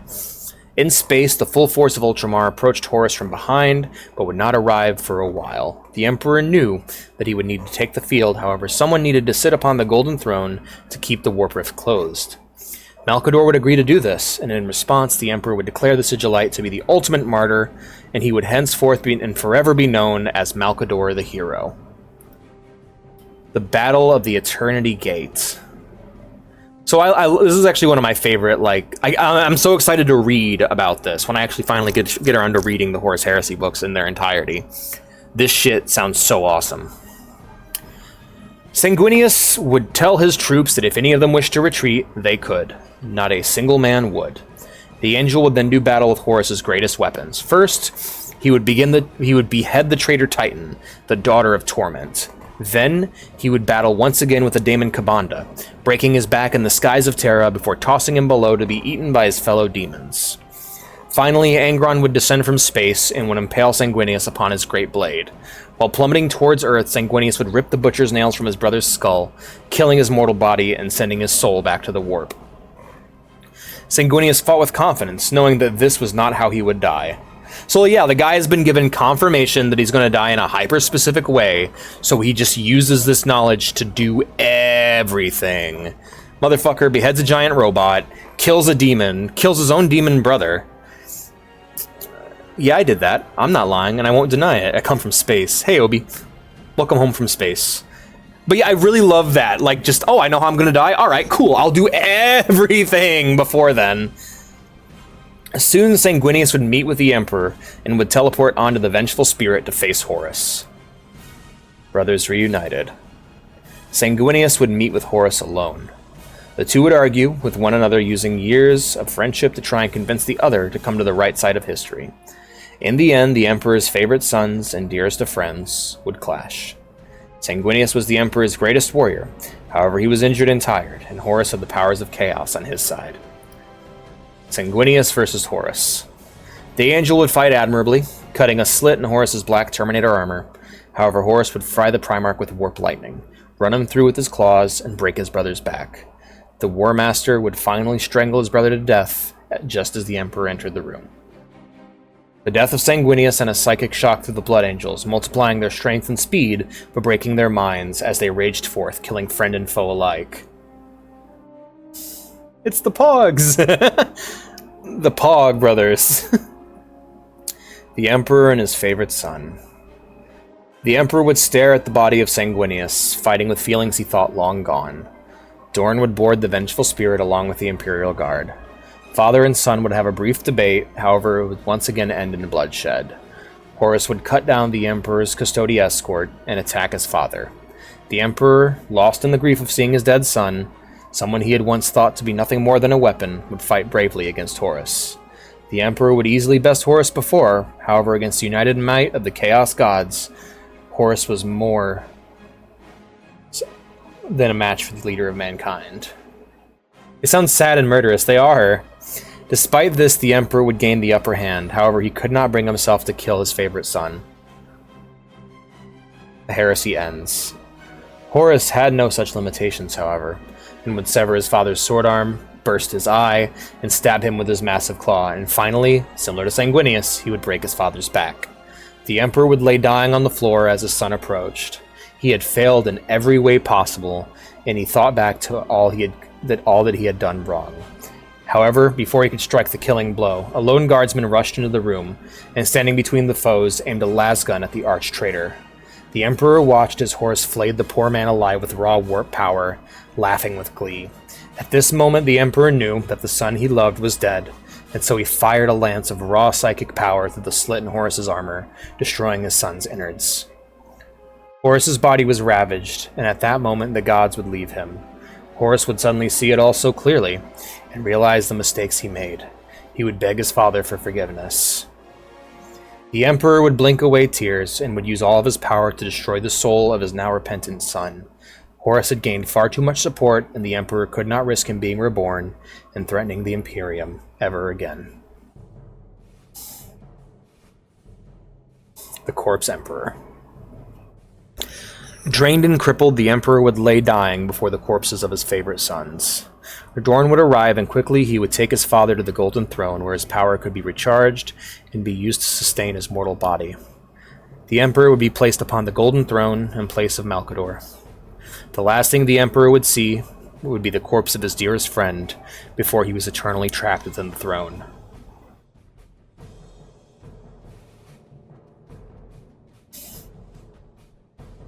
Oh my god, ugh, why is that so painful to the eyes? Why is it like that? Hold on a second, what the hell? Did I pick that font? That wasn't me, hold on, what the fuck? I refuse to accept responsibility for this awful font choice.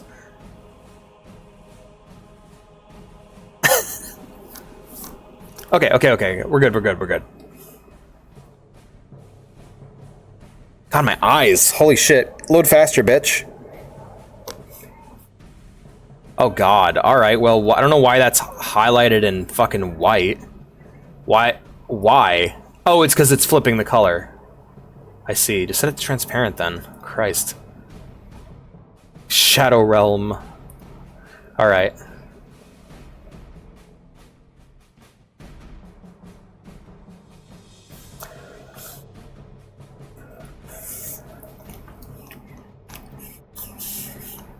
Really?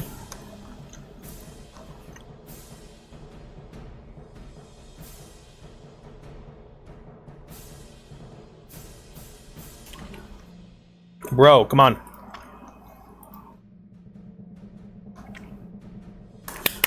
Congrats, Soviet!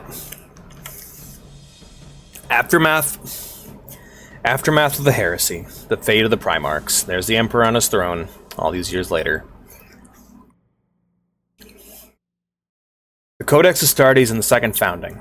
After the heresy, some things had to change in regards to the Space Marines. In the absence of the Emperor, Guilliman would take on the responsibility and pen the Codex Astartes. The Codex would cover many things, however, the biggest change is that the Space Marine legions would be divided into chapters who could only have 10,000 Marines apiece. Because of this, the Space Marines would become a more specialized fighting force, and would be replaced by the Imperial Guard as the Imperium's main fighting force. Not all legions would follow this codex, but it did help to lower the threat of another Astartes-based civil war.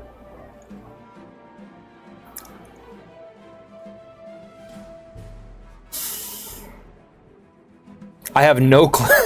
I love the name of this slide. I have no clue what's going on with the Alpha Legion, and neither does the Imperium. Guilliman would hunt down and seemingly kill Alfarius, however this only seemed to embolden the Alpha Legion. The Legion would seemingly merge with the Imperial population. Alfarius started popping up everywhere, from Hive City populations to guard regiments to the kill team of Inquisitors. With the death of Alfarius, it seems that the Alpha Legion has completed its goal of becoming an amorphous force that aids humanity from within. Whether that is for or against the Emperor remains unknown.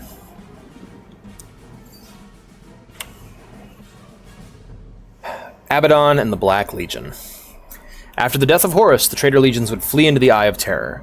The new leader of the Sons of Horus, First Company Captain Ezekiel Abaddon, would fall into a depression and abandon his legion. In his absence, the Emperor's children would steal the corpse of Horus and rebuild him. The other traitor legions would find Abaddon and lead him to the resurrected Horus. Abaddon would duel the now risen War Master and kill him, taking his claw in command of the Sons of Horus, who he would rename to the Black Legion. Excuse me. The Black Legion would accept Astartes from all legions and would fight full-time to bring down the Imperium, performing 13 crusades against mankind. The Great Hunt of Leman Russ. Like many others, Russ was distraught after the fall of the Emperor. He would nearly come to blows with Constantine Valdor when he suggested that this was the Emperor's plan. Russ would even refuse to comply with the Codex Astartes.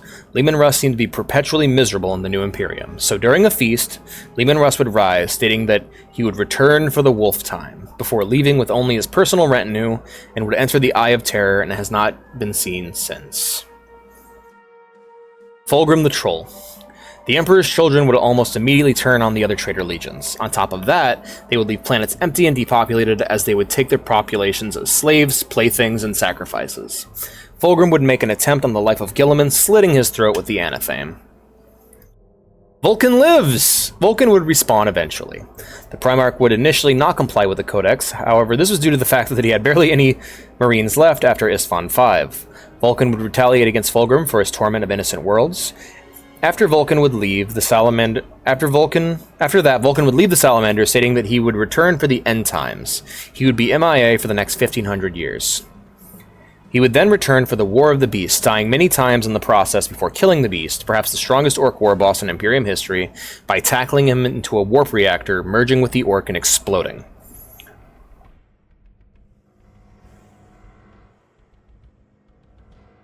Ah, okay, I didn't know that. Vulcan has not been seen since, but the Salamanders believe that he will return one day, and honestly, I agree. We're having a lot of Primarchs are coming back lately, so Vulcan's bound to come back soon, considering he can't die. The Hand of Dorn. Dorn would feel a great guilt, as he was in charge of defending the Emperor, and he sadly failed. The Primarch would torment himself through the pain glove as penance. He would also attack the demon fortress of Perturabo, killing most of his own legion in the process, only retreating when Guilliman dragged him out of there. Rogel would spend the next 20 years rebuilding his chapter. Dorn would then attack a Chaos fleet, and would disappear aboard one of the battleships, leaving nothing but his severed hand behind. I think the steadfast nature of Dorn had been challenged and broken by the Horus heresy. With no way to redeem or strengthen himself against the loss of his father, he would have no choice but to flee his responsibility. That's what I think happened to Dorn, at least. I think Dorn, completely mentally broke. I don't think he's off doing anything heroic. I think he basically reached a point where he couldn't accept reality and had to flee from it. Gilliman's new Imperium. The Primarch of the Ultramarines would busy himself with running the Imperium, hunting the traitors, and planning for the future. Gilliman would task the tech priest Belisarius Cawl with the resurrecting of him if he should fall, and designing the next generation of Space Marines. Finally, in battle against Fulgrim, Rabute would receive a killing blow from his lost brother, and would have to entomb himself in a stasis field on Macragge until Cawl could save him. I kind of forgot about Magnus. He was doing stuff during the Heresy, so this is going to be a bit of a recap of that.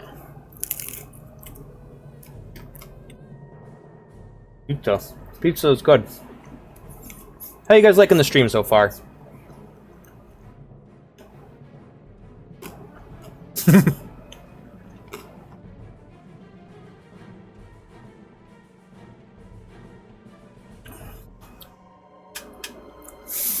In the warp, Magnus would accept greater power from Chaos after surrendering his physical form to escape Leman Russ. The Primarch would be shattered into shards that would have to be found by Ahriman. The last of these shards was on Terra, so Magnus would join Horus's attack on Terra. Magnus would nearly die in the siege, but would finally give himself to Chaos, ascending to a demon Primarch. After the failure of the Heresy, the Thousand Sons would retreat into the Eye of Terror. In order to avoid demonic corruption, the Marines were made soulless automatons. Magnus did not want this, however, this was the plan of Tzeentch. Lol, I like it. I'm glad. Magnus would war a bit against the Space Wolves, however, in the end, he would retreat to the Eye of Terror, where he would amuse himself in the great game of the Chaos Gods. Yeah, didn't really get up to much. The Sons of Sanguinius. The Blood Angels would have to continue to function after the death of their Primarch. They would comply with the Codex Astartes, splitting off into many chapters. With less Marines to work with, they were able to master and add to the teachings of their father.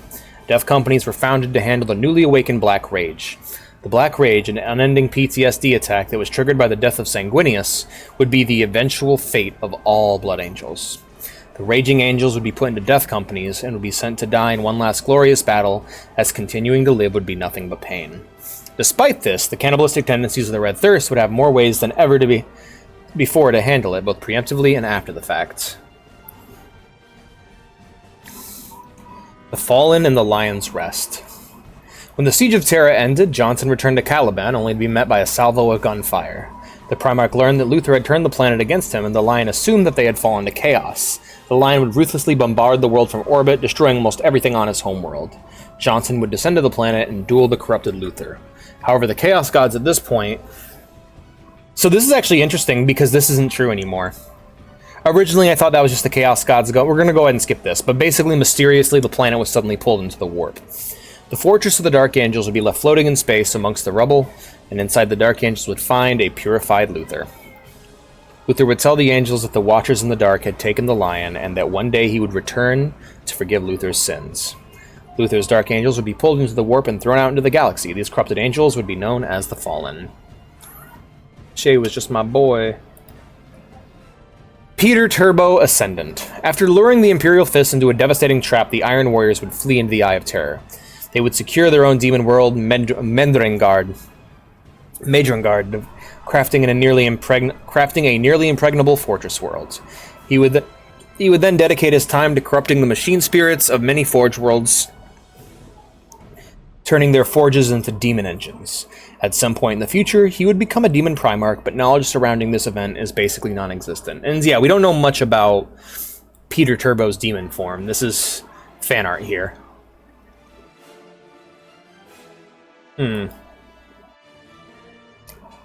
The isolation of Mortarion. Mortarion would isolate himself on his demonic plague world. His legion would still conquer in his absence.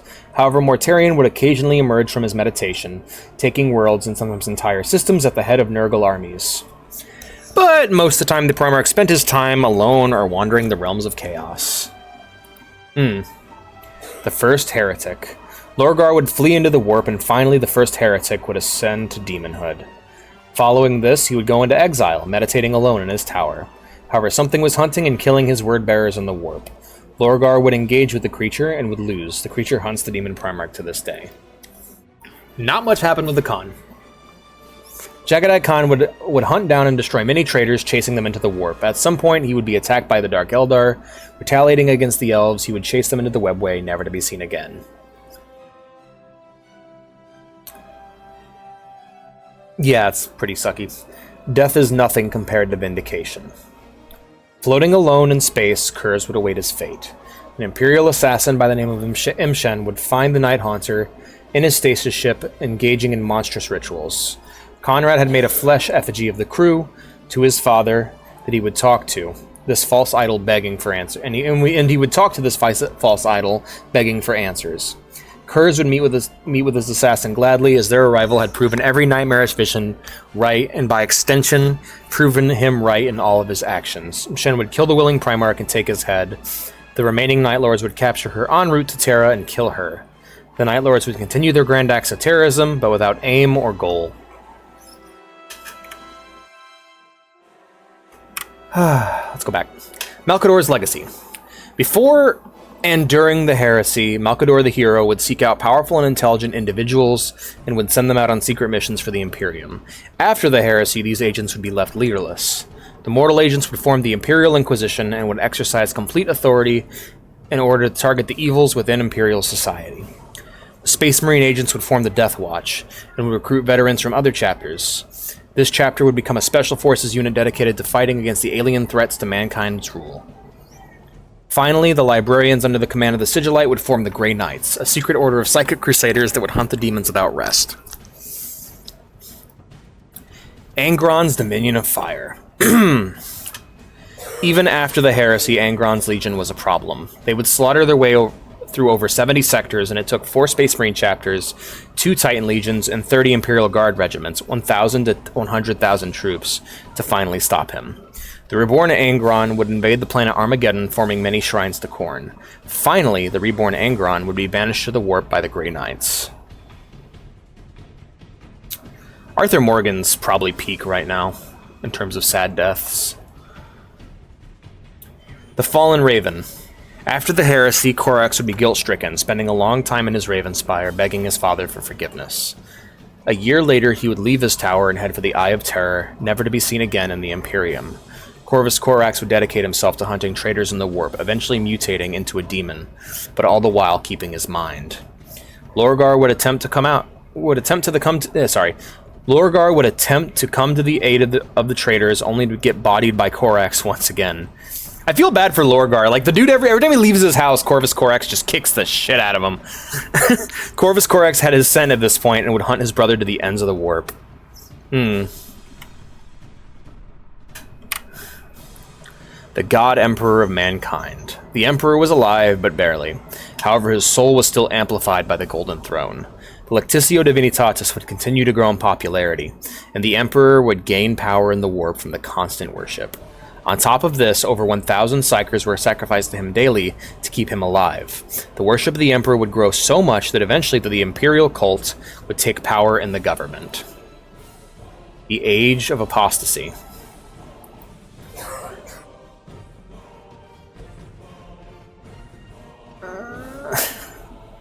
Yeah. The Imperial Cult and Goj Vandire. As predicted, the Imperial truth would be lost to superstition and religion. Belief in the God Emperor would even begin to influence law, becoming a state religion. One man would rise in power, taking control over the Administratum as well as the Ministorum. Goj Vandire would then use the Fraternus Templar, the army of the Church, to begin a lengthy crusade against all those that opposed him. The Reign of Blood and the Brides of the Emperor. Goj Vandire would wage a ruthless campaign of genocide across the stars. He was a very petty man, expecting love and worship wherever he went. One day, he would discover a tribe of warrior women dedicated to the Emperor. Vandire would arrive and demand their fealty, of course. They would refuse.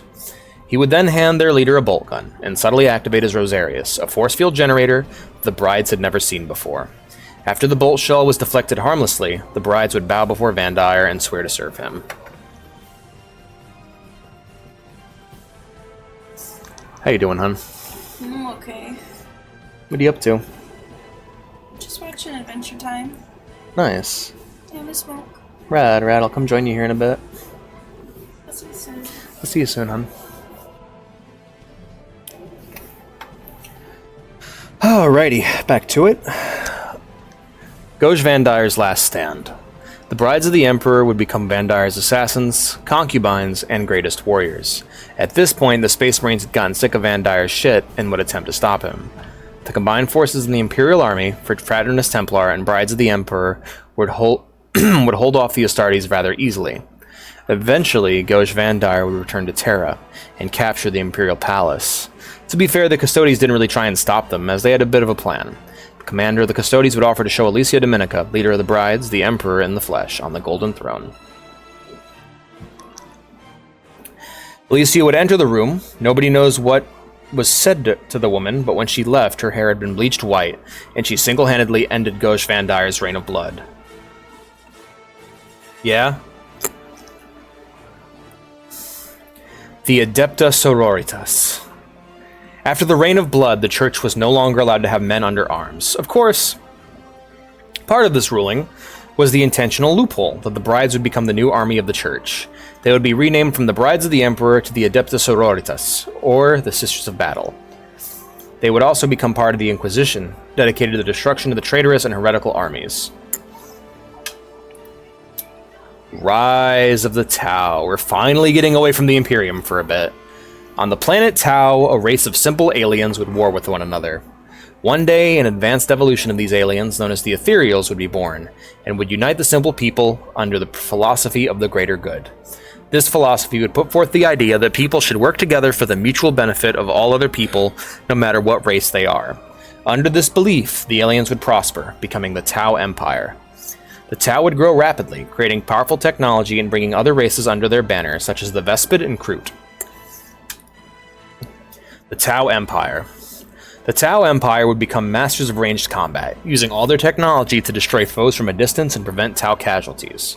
The Tau may put on a face of kindness, however, if you refuse the greater good, it will be forced upon you. Once you are under their banner, you will be treated well. However, your reproduction rights will be limited, and 1,000 years from now, your bloodline will be lost. In the end, no matter who they bring into the Empire, the Tau will be all that is left. A strict caste system is enforced by the biology of the Tau. The Ethereals are better than their brethren in almost every way and can control their emotions through subtle hormonal manipulation. The Tau, despite their immense ambition, unique philosophy, and ridiculous technology, have no mastery of warp travel and little influence or effect on the galaxy as a whole. The Farsight Enclaves. One of the Tau territories would break off from the Empire. Commander Farsight would become aware of the control and suppression of the Ethereals. The Tau of the Farsight Enclaves would uphold the greater good without the influence of the Ethereals. Commander Farsight was a master of melee combat, and his martial style would become that of the Enclave's military. They would war with the Tau and the other races of the galaxy. So yeah, independent Tau, cut off from the rest. They love melee combat. They do big cool sword fighting in their mechs. I like Vegito, personally. I like him better than Gogeta. The Great Awakening. The Silent King of the Necron would go into exile after the War in Heaven and would leave our galaxy to wander to seek penance for working with the Catan and dooming his people. When he left, he would command the Necrons to one day awaken and reclaim their galaxy from the invaders that would surely have taken it. The Silent King's penance would be cut short when he witnessed the largest Xenos fleet to ever exist moving towards our galaxy. The king would return early to awaken the Necrons in order to face the upcoming threat. So the Sisters of Battle sometimes trans their gender? I mean, I don't know. I don't see any reason why they wouldn't. I think they're more they're all female in order to get around the loophole of the church not being able to have men under arms. So no, I don't think they'd be able to. I think they would need to stay ladies. The Necron dynasties. Across the galaxy, two worlds would awaken, releasing the Necrons upon humanity. These Necrons were still unconscious and would answer to the commands of the still sentient Necron lords. However, the awakening was not a perfect process, and many of the Necrons would suffer corruption, destruction, and viruses that would ravage them. Despite the race awakening, they were not united, and the different Necron lords would seek their own goals in the galaxy, warring with one another. With all this happening, the Necrons would not be ready for the coming threat to the galaxy. Gene Stealer cults. A somewhat common alien in the Imperium was the Gene Stealer. This creature would sneak around hive cities and fleets, attacking at random, but almost always leaving their victims alive. They were to be purged like all Xenos, but they were not the Imperium's priority at the time. After a millennia, however, the great-grandchildren of those attacked would begin to look and behave very strangely. These ancestors would be born with larger heads, extra limbs, and would have visions of a great god who would arrive and save them. The children would organize into cults and would exist secretly under the cities of Imperium worshipping the Imperium worshipping gene stealers as messengers of their far-off god. The Tyranids. The alien threat foretold by Zarek the Silent King would arrive, consuming the planet of Tyran. On the front lines of this alien threat were the gene stealers, and in the underhives of the cults would awaken to the cults would awaken to greet their dark gods. The Xenos threat would be called the Tyranids, and they were a ravenous hive mind in the form of trillions of giant alien bugs. Tyranids were not only many, they were strong, and whenever one of their weaknesses was found, the next wave would be better and stronger, adapting perfectly to every environment. The Tyranids would eat everything, stripping planets and leaving them as barren rocks. Even their loyal cults would be taken as food for the swarm. You like the Tyranids, Mimic? That's all. I'm glad. Marneus Calgar and the Tyrannic Wars. The first to respond to the threat would be the Ultramarines and their chapter master Marneus Calgar. The Ultramarines would be tested. However, they were actually able to push back the Tyranids. The deciding factor would be the single tactical genius and military might of Marneus Calgar, and the hive mind would take notice of this, sending down their own commander of cunning and might to face him. The Swarm Lord. The Tyranid Hive fleet would birth the Swarm Lord, a monster with an instinct for tactics and immense skill in melee combat. Marneus would face off against this creature in single combat, but would lose all but one limb. He would have to be dragged back into a ship by his personal guard. All the guards would be eaten by the Swarm Lord, and Calgar had to crawl alone into his dropship and command the pilot to get him out of there. In orbit, the Ultramarines would be granted no quarter. Hive Fleet Behemoth. In the void surrounding the doomed world would be trillions of spacefaring Tyranids of colossal size. The Ultramarine fleet would be shredded by the hungering Xenos. In a final act of desperation, the chapter master would order his largest ship to self-destruct within the heart of the Hive fleet, destroying it and forcing the rest of the fleet into a retreat. Daddy Tyranids, thank you for the bits, Soviet. Right? They're great, aren't they? The Great Devourer. So yeah, this is, I just want to stop this for a second. This is our galaxy, right? And this is the Tyranids. They're coming from below and just wrapping the entire galaxy in its tendril. This is trillions upon trillions of bugs. Behemoth was but one splinter of one hive fleet. On every side of the galaxy, hive fleets would push inward towards the galactic core. The Tyranids are the biggest threat to the galaxy since Chaos. After the Tyrannic Wars, Marneus Calgar would replace his arms with power fists, making him the greatest hand-to-hand fighter in the Ultramarines, which I love that. I love that he fucking punches shit. It's great. There is a strong chance that the Milky Way is surrounded by the Great Devourer. And yeah, very much is the case. The Squats! Back in the Dark Age of technology, there was a colony of humans that lived in the galactic core, a harsh place of black holes and dying stars. However, in this core, there was ultra-rare minerals, and someone needed to mine these resources. With the birth of Slanesh, they were cut off from mankind. However, they had a mastery of hydroponics, and had mastery of hydroponics using their advanced technology to create a strain of amazing fungus that they could use to make any kind of food they needed, and beer, of course. They would also rely on the AI in their ships, known as the Votan, who would help them to survive. The Leagues of Votan. These humans would live a millennia under harsh conditions and increased gravity. Because of this, they would evolve to be short, muscular, and tough, similar to the dwarves of the old world. The only people around them were the Orcs and the Eldar, who they would trade with. The Orcs, of course, would attack them, and the Eldar would, of course, refuse to help the lesser people. So began a lengthy war against both of them. The Imperium would arrive and aid them. Unaware of their AI, they would bring them into the Imperium. They would survive the heresy pretty much untouched, and would spread through the galaxy, often ending up as engineers or mercenaries. However, the Tyranids would arrive and consume their worlds, nearly wiping out the Squats.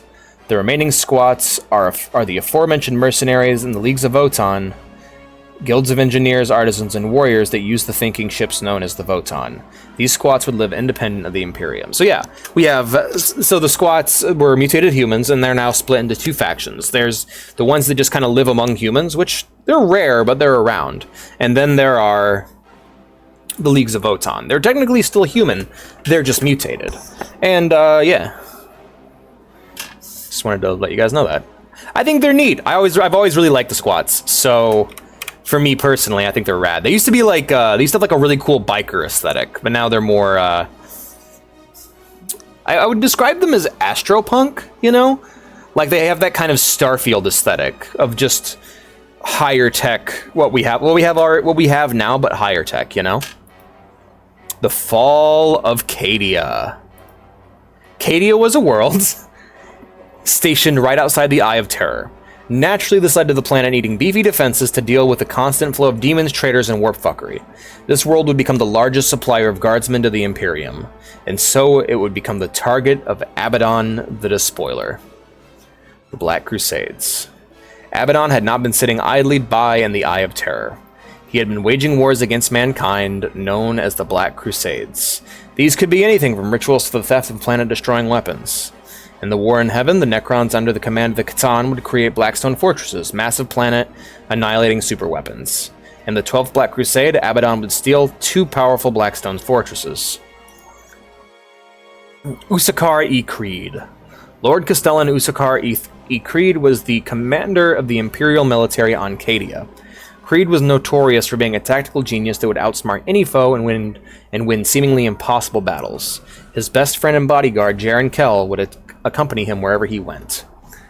Kell was a fearsome melee combatant, using both a power sword and power fist to bludgeon his enemies into paste. Feed me biomass. Okay. Celestine the Repentia. Damn, she's muscly. The Battle Sister Celestine's early life is mostly unknown, aside from the fact that she would become a Repentia. The sororitas' core battle doctrine is based upon fury, faith, and self-sacrifice. To flee from battle is a grave sin, and any sister to sin in this manner would be stripped of her armor and ranged weapons, wrapped in prayer scrolls, razor wire, and finally they would be sent to triumph or die in battle in order to redeem themselves. Celestine would be sent out at the front of an army of Repentia. The sister would single-handedly kill over 100 heretics before dying in battle along with their fellow Repentia. Because of this, she would become a legend among the sisters and would be entombed in a place of honor. Celestine the Living Saint. As she was being entombed, Celestine would awake. She had the light of the Emperor in her eyes, and she would rise to fight alongside her sisters once again. She had become a saint of the Emperor, and she would finish the war that she was sent to die in. Since then, Celestine would travel the galaxy, freely aiding the Imperium wherever she was needed, and being reborn every time she was slain. So yeah, she's a bit of a superhero. Like, sometimes in battles, they'll be on a planet where guardsmen are just getting their ass kicked by who knows what, and there's no sisters there, and all of a sudden they'll see a flash of golden light, and Celestine will come down from the heavens and just start cleaving entire armies of demons. Trazyn the Infinite. This is my favorite Necron character. One of the Necron lords was Trazyn, keeper of the Solemnence Gallery. Unlike the other lords, Trazyn had no interest in conquest or power. He only wanted to preserve the history of the galaxy. Now, of course, this meant that he would lead armies of Necrons, killing thousands, so that he could steal artifacts, people, and entire landscapes to stick in his colossal gallery, where he would freeze them and admire them in great stasis fields. I like the ones forced into... Oh yeah, Penitent engines, they're awesome. He would also collect pieces of his enemies' armies and store them within pocket dimensions known as Tesseract Vaults. One such treasure was the Inquisitor Keterinia Greyfax and her Tempestus Scions. The Bell of St. Gerstal. The Bell of St. Gerstal was a holy relic of the Imperium. Abaddon would attempt to destroy this bell in order to weaken the morale of the Imperium. However, Trazyn would sneak in and steal the bell out from under them and place it in a stasis field in his gallery. Later, for some reason, the bell would ring 13 times even though it was in a stasis field.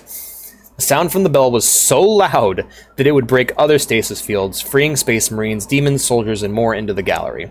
Annoyed at having to wrangle all the exhibits back into place, Trazyn would throw the bell into the warp, hoping that it would annoy the Eldar. However, Trazyn would notice Abaddon approaching Cadia at this time. Trazyn had an interest in Cadia since it had large amounts of Necron tech on it. If he wanted it, he would have to get to Cadia swiftly. Alright. The Battle of Cadia. Soon the Despoiler would arrive with his 2 planet-killing alien fortresses. The planets in the Cadia system were already warring both of themselves and against the Death Guard and Wordbearers. Abaddon would fire the first Blackstone Fortress at Cadia. However, at this moment, Trazyn would arrive, activating the Necron planetary shield remotely, deflecting the Despoiler's attack. Then the Imperial Fist would arrive and smash the Blackstone Fortress into bits by slamming the Phalanx into it. Abaddon would be forced down to the planet in order to lower the energy shields. Thank you for the facelicks, I appreciate it. Man meets machine. Trazyn would land on the planet and visit the Cadian Pylons, colossal Necron artifacts that are actually holding the Eye of Terror back. By the pylons, he would meet with Belisarius Cawl. Trazyn would reveal to the Archmagos that the pylons are of Necron origin and aren't even running at full power. If the pylons were powered on, the Eye of Terror could be closed completely, cutting off the traitors from their own. The 2 Robomen would work together to stop the Despoiler. Cadia stands. Okay, I just really like this artwork. It's Greyfax and Celestine, and they're in love, and I don't care what anyone else says. Abaddon would teleport into the fortress of Creed and duel Jaren Kell along with his Tempestus Scions. The Despoiler would butcher them, however he would be held back by Kell, allowing his friend to get down to the surface. On the surface, Saint Celestine would arrive, aiding the soldiers of the Emperor. Trazyn would defend Cawl as he repaired the pylons by summoning several Space Marine squads, some Tempestus Scions, and the Inquisitor Greyfax from his Tesseract vaults. So the dude is basically just throwing out Pokeballs. It's canon. Yeah. Just throwing out Pokeballs and summoning armies that he had captured. Celestine and Greyfax would be reunited and fight side by side against the enemies of mankind. Kell would die at the hands of the Despoiler, but not before crying out, "Cadia stands." The planet broke before the Guard did. The Despoiler would find and attack Creed. Cawl would power on the pylons and the Eye of Terror began to shrink. Creed would be able to parry 2 blows from Abaddon before having both of his arms lobbed clean off. Before he could finish the commander, Celestine and Greyfax would arrive, injuring Abaddon. Trazyn would approach as well, and at this moment Abaddon realized that he would not win this fight. But the planet still broke. Abaddon would teleport above his flagship and order the Blackstone Fortress to ram the planet. Seeing that they could not stop the fortress, Cawl would take Celestine and Greyfax into his orbiting ship via teleport. Trazyn would approach the dying Creed and express admiration at his heroic actions before collecting him and leaving the planet to display him in the gallery. Finally, the Blackstone Fortress would collide with Cadia, cracking it in 2 as the Eye of Terror ripped open, splitting the galaxy in half.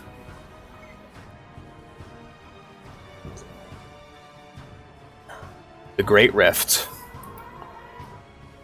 Yvraine and the Inari. Ever since the birth of Slaanesh, the Eldar have been divided. One Eldar who had been able to see all sides of the conflict was Yvraine.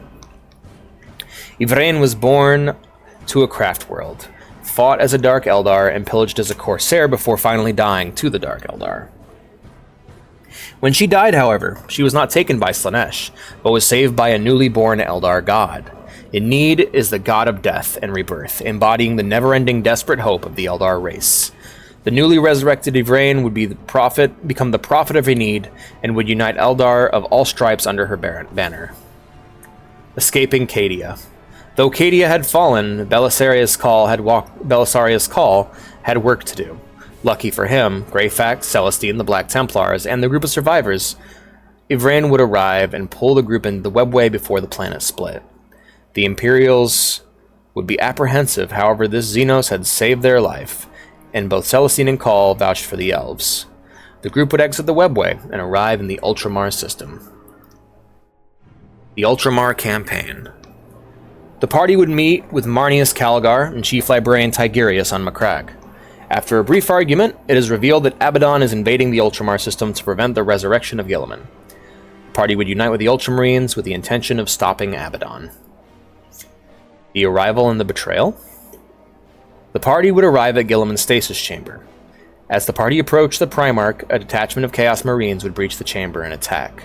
In the chaos, Yvraine and Call would begin to tamper with Guilliman's stasis field.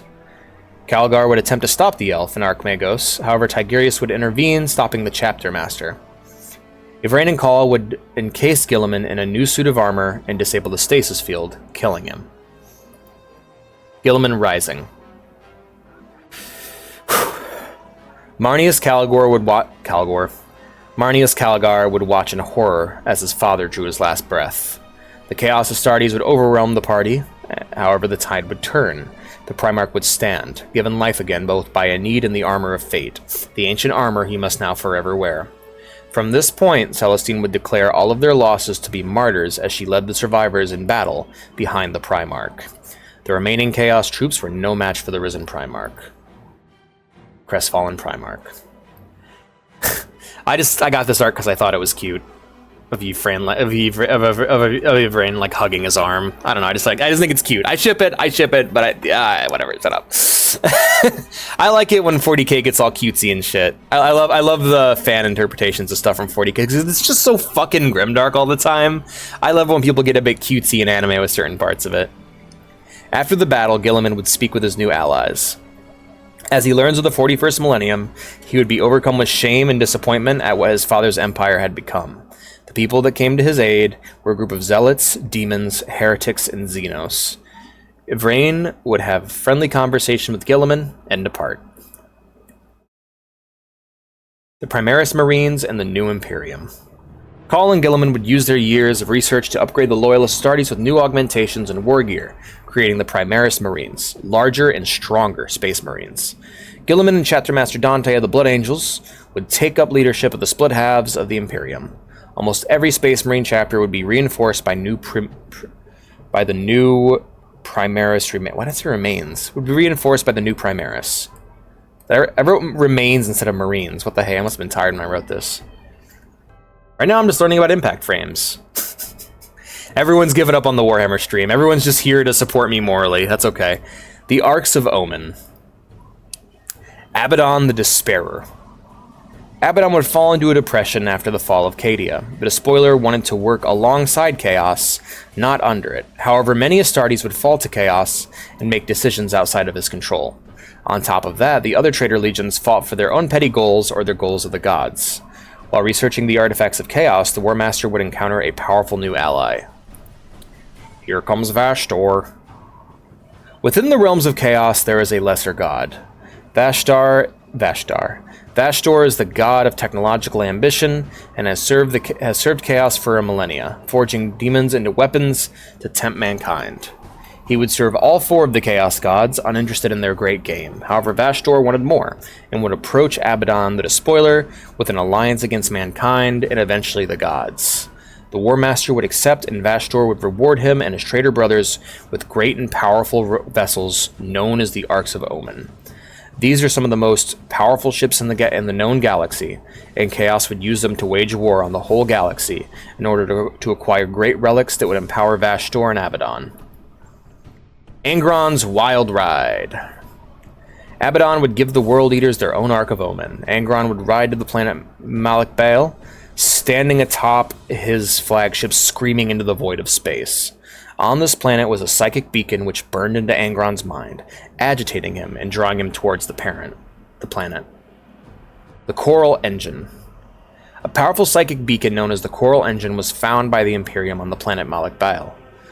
This Dark Age technology could both serve as a second Astronomicon for the part of the Imperium cut off from Terra, and a powerful psychic weapon that could be used against Chaos. Acquiring this would be a huge win for the Imperium, who moved to fleet in orbit of the world, where they met Angron. A Plague of Loris, my boomstick. This is my boomstick! I took a bite of pizza. Give me a moment.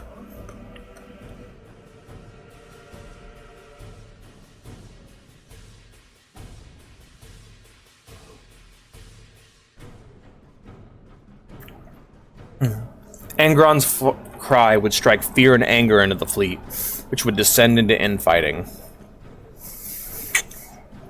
While the fleet struggled to rally, Angron would leap from his flagship to the planet below.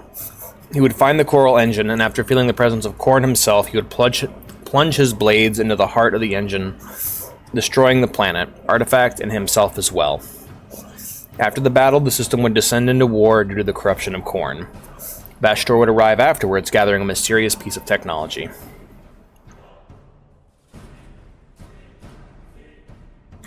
The Visions of Farsight. While warring with the Orcs, Commander Farsight would have a vision of his army falling to chaotic corruption on the world of Arthas Malak. Farsight and his armies would eventually defeat the Orcs after a long campaign that left them exhausted. Right as the Orcs were routing, Chaos Astartes would arrive with their Ark of Omen, the Unhallowed. The Enclaves would fall back and agree that the best way to defeat the corrupted humans would be to force them into war with the remaining Greenskins, which would require them to fall back to the world of Arthas Malak. Commander Farsight would send a message to the Tau Empire to call for aid from his enemy, offering to turn himself in and face ethereal justice. War on Arthas Malak. The Farsight Enclave would wage guerrilla warfare against the Orcs and Chaos Marines, and Farsight was short-sighted. Ugalux the Soul Eater would struggle to lead his Chaos Marines as the separate factions fall into infighting. While Commander Farsight ruthlessly slaughtered the Orcs and Chaos, he would lose himself in the bloodshed, envisioning himself slaughtering all of his enemies in a colossal battlesuit decorated with the skulls of the Ethereals themselves. Word would return from the Ethereals, which would deny the commander surrender and refuse aid.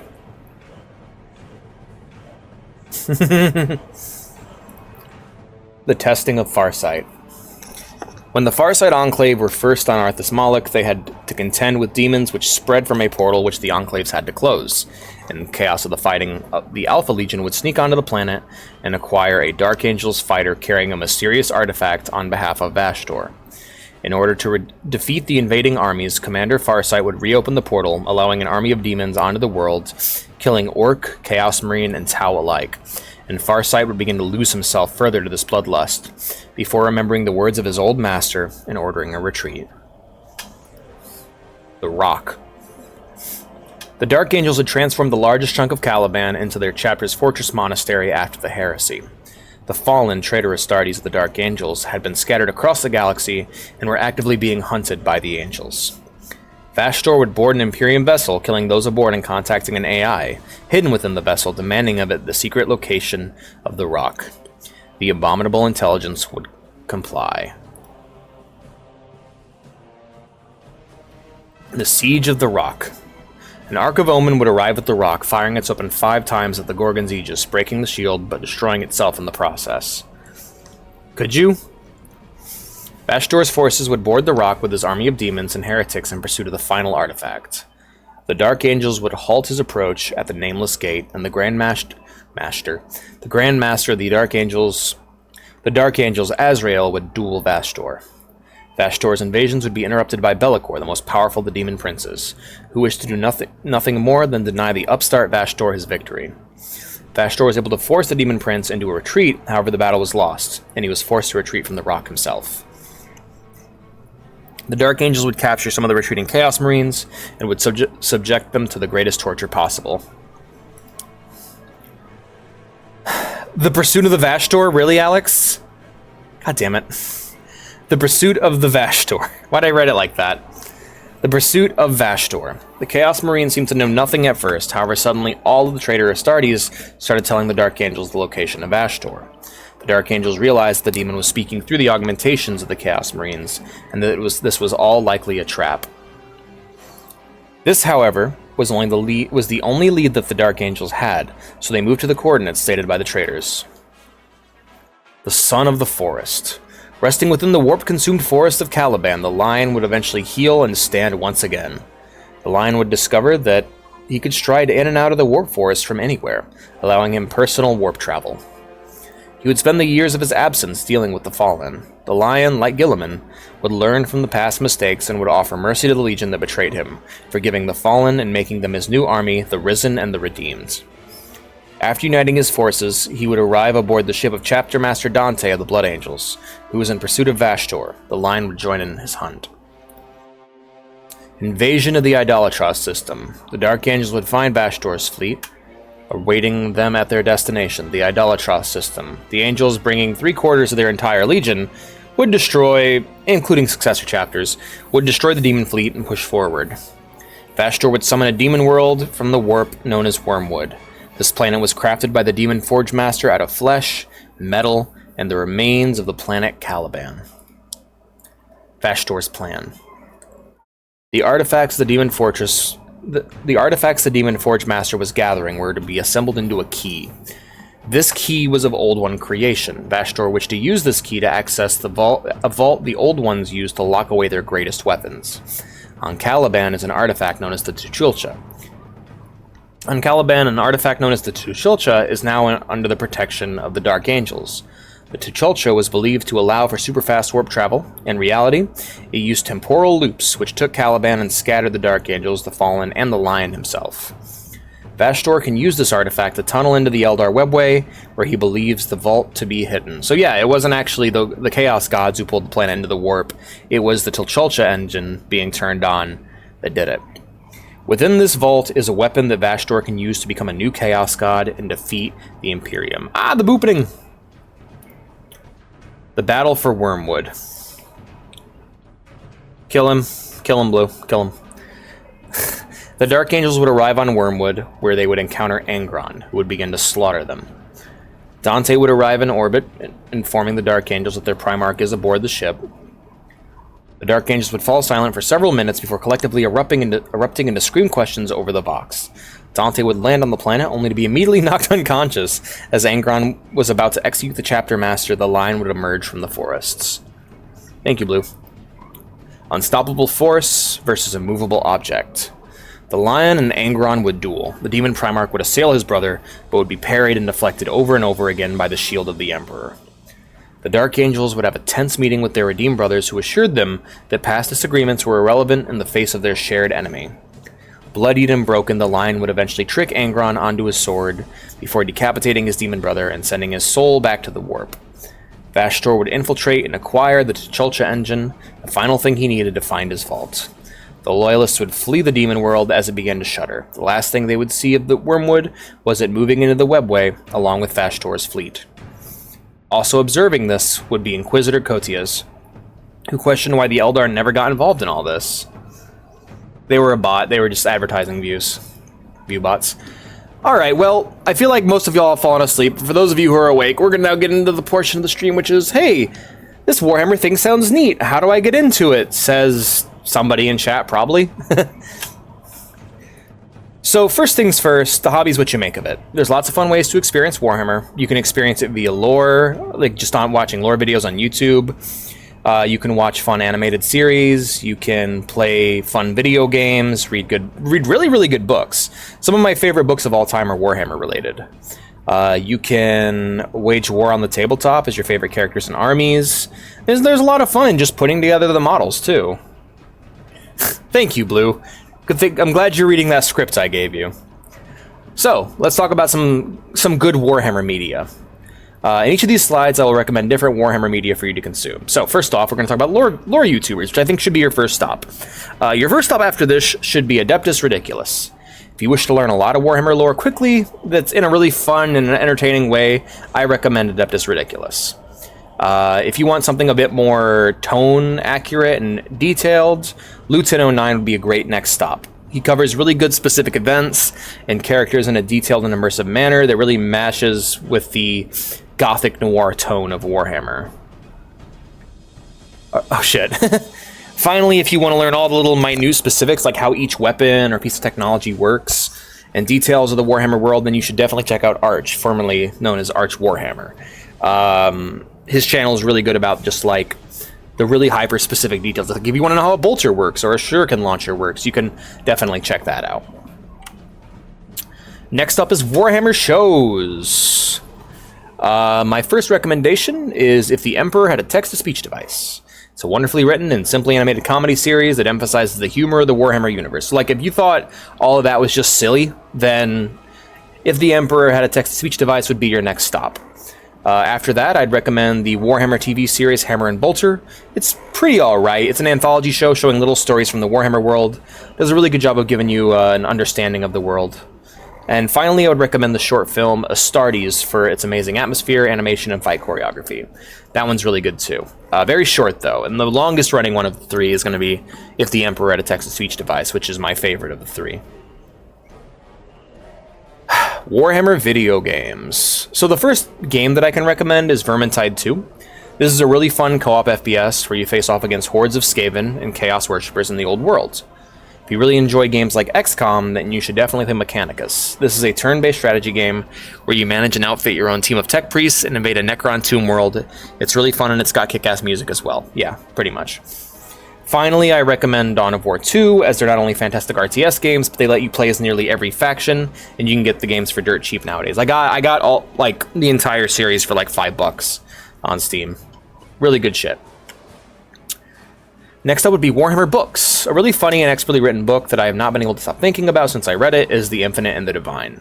This book is about two Necron lords repeatedly outsmarting one another in an attempt to unearth an ancient treasure. Yeah, if you want to read a book about two robot mummies trying to outsmart one another, it's really funny, it's really good, it's really great. I recommend The Infinite and the Divine. I would also recommend reading the audiobooks. If you want a more nuanced perspective of the 40k universe, I would strongly recommend the Inquisitor series, starting with Eisenhorn Xenos. The Inquisitor books are a series of neo-noir spy stories that show a much more charismatic, laid-back, and human side of the grimdark universe. Yeah, no, totally. I'd recommend it. Finally, if you're comfortable with the lore, then it might be time to tackle the main course of 40k novels. The Horus Heresy series covers the events that lead up to the 41st millennium in great and exhaustive detail. The style and tone of these books are very close to Game of Thrones, and if you enjoy long political stories, then these books are for you. Yeah, well, Plutarch and Redmond, right? Yeah, it ain't that far off. It's pretty... Yeah. Next up is the tabletop. This is the most versatile way to enjoy Warhammer. A great place to start at the moment is the Kill Team starter set. It comes with all you really need to play Kill Team with one other person. Kill Team is a much smaller scale version of 40k that I actually prefer. The Kill Team set includes Imperial Guards and Orc models that you can integrate into a full army eventually. If neither of those armies are appealing to you, then you can always find the Kill Team rules online and then set up a single squad, then get a single squad of miniatures. Armies such as the Adeptus Custodes and Imperial Knights are also great for your wallet since they need far less models to form an army. When you get your army, you will need the following to play: tape measure, D6s, model clippers, glue, the current rules, and your army's datasheets. The rules and datasheets can be found on Wahapedia, and you can use a VTT like Tabletop Simulator. In short, if you're willing to put in the work with the game, you can be played. If you're willing to put in the work, the game can be played for cheap as long as you want to also look into 3D printing models. Most importantly, make sure you choose a faction that excites you. You know, I think I'm good. I think we've had a good stream. This one's been a bit chaotic and out of it, but you know, Warhammer. I'm glad I got to do this again. I know people have been asking me this for a while, and I wanted to actually do this again. But yeah, that was fun. Anyway, I hope you guys enjoyed the stream. If you want to see more from me, be sure to follow. If you're new here, and you might be here from Mimic's Place, go ahead and join the Discord.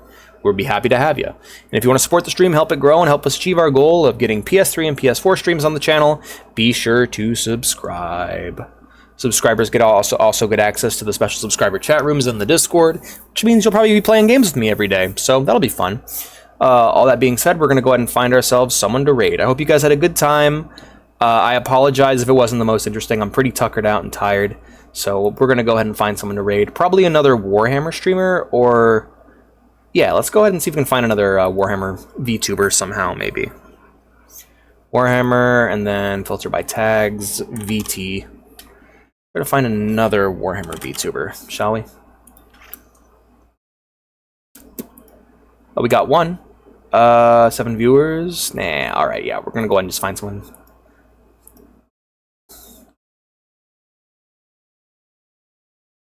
Crap. Trying to get this set up. 1 second, guys. Sorry. Alright. We're going to go ahead and raid Shira Onineko, who is playing 9 Souls, a game that I'm actually very much interested in. It's a really cool-looking Metroidvania game.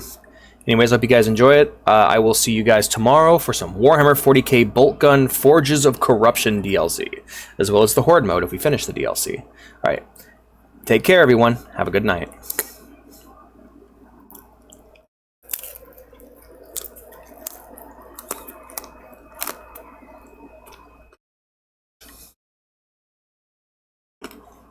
Good night.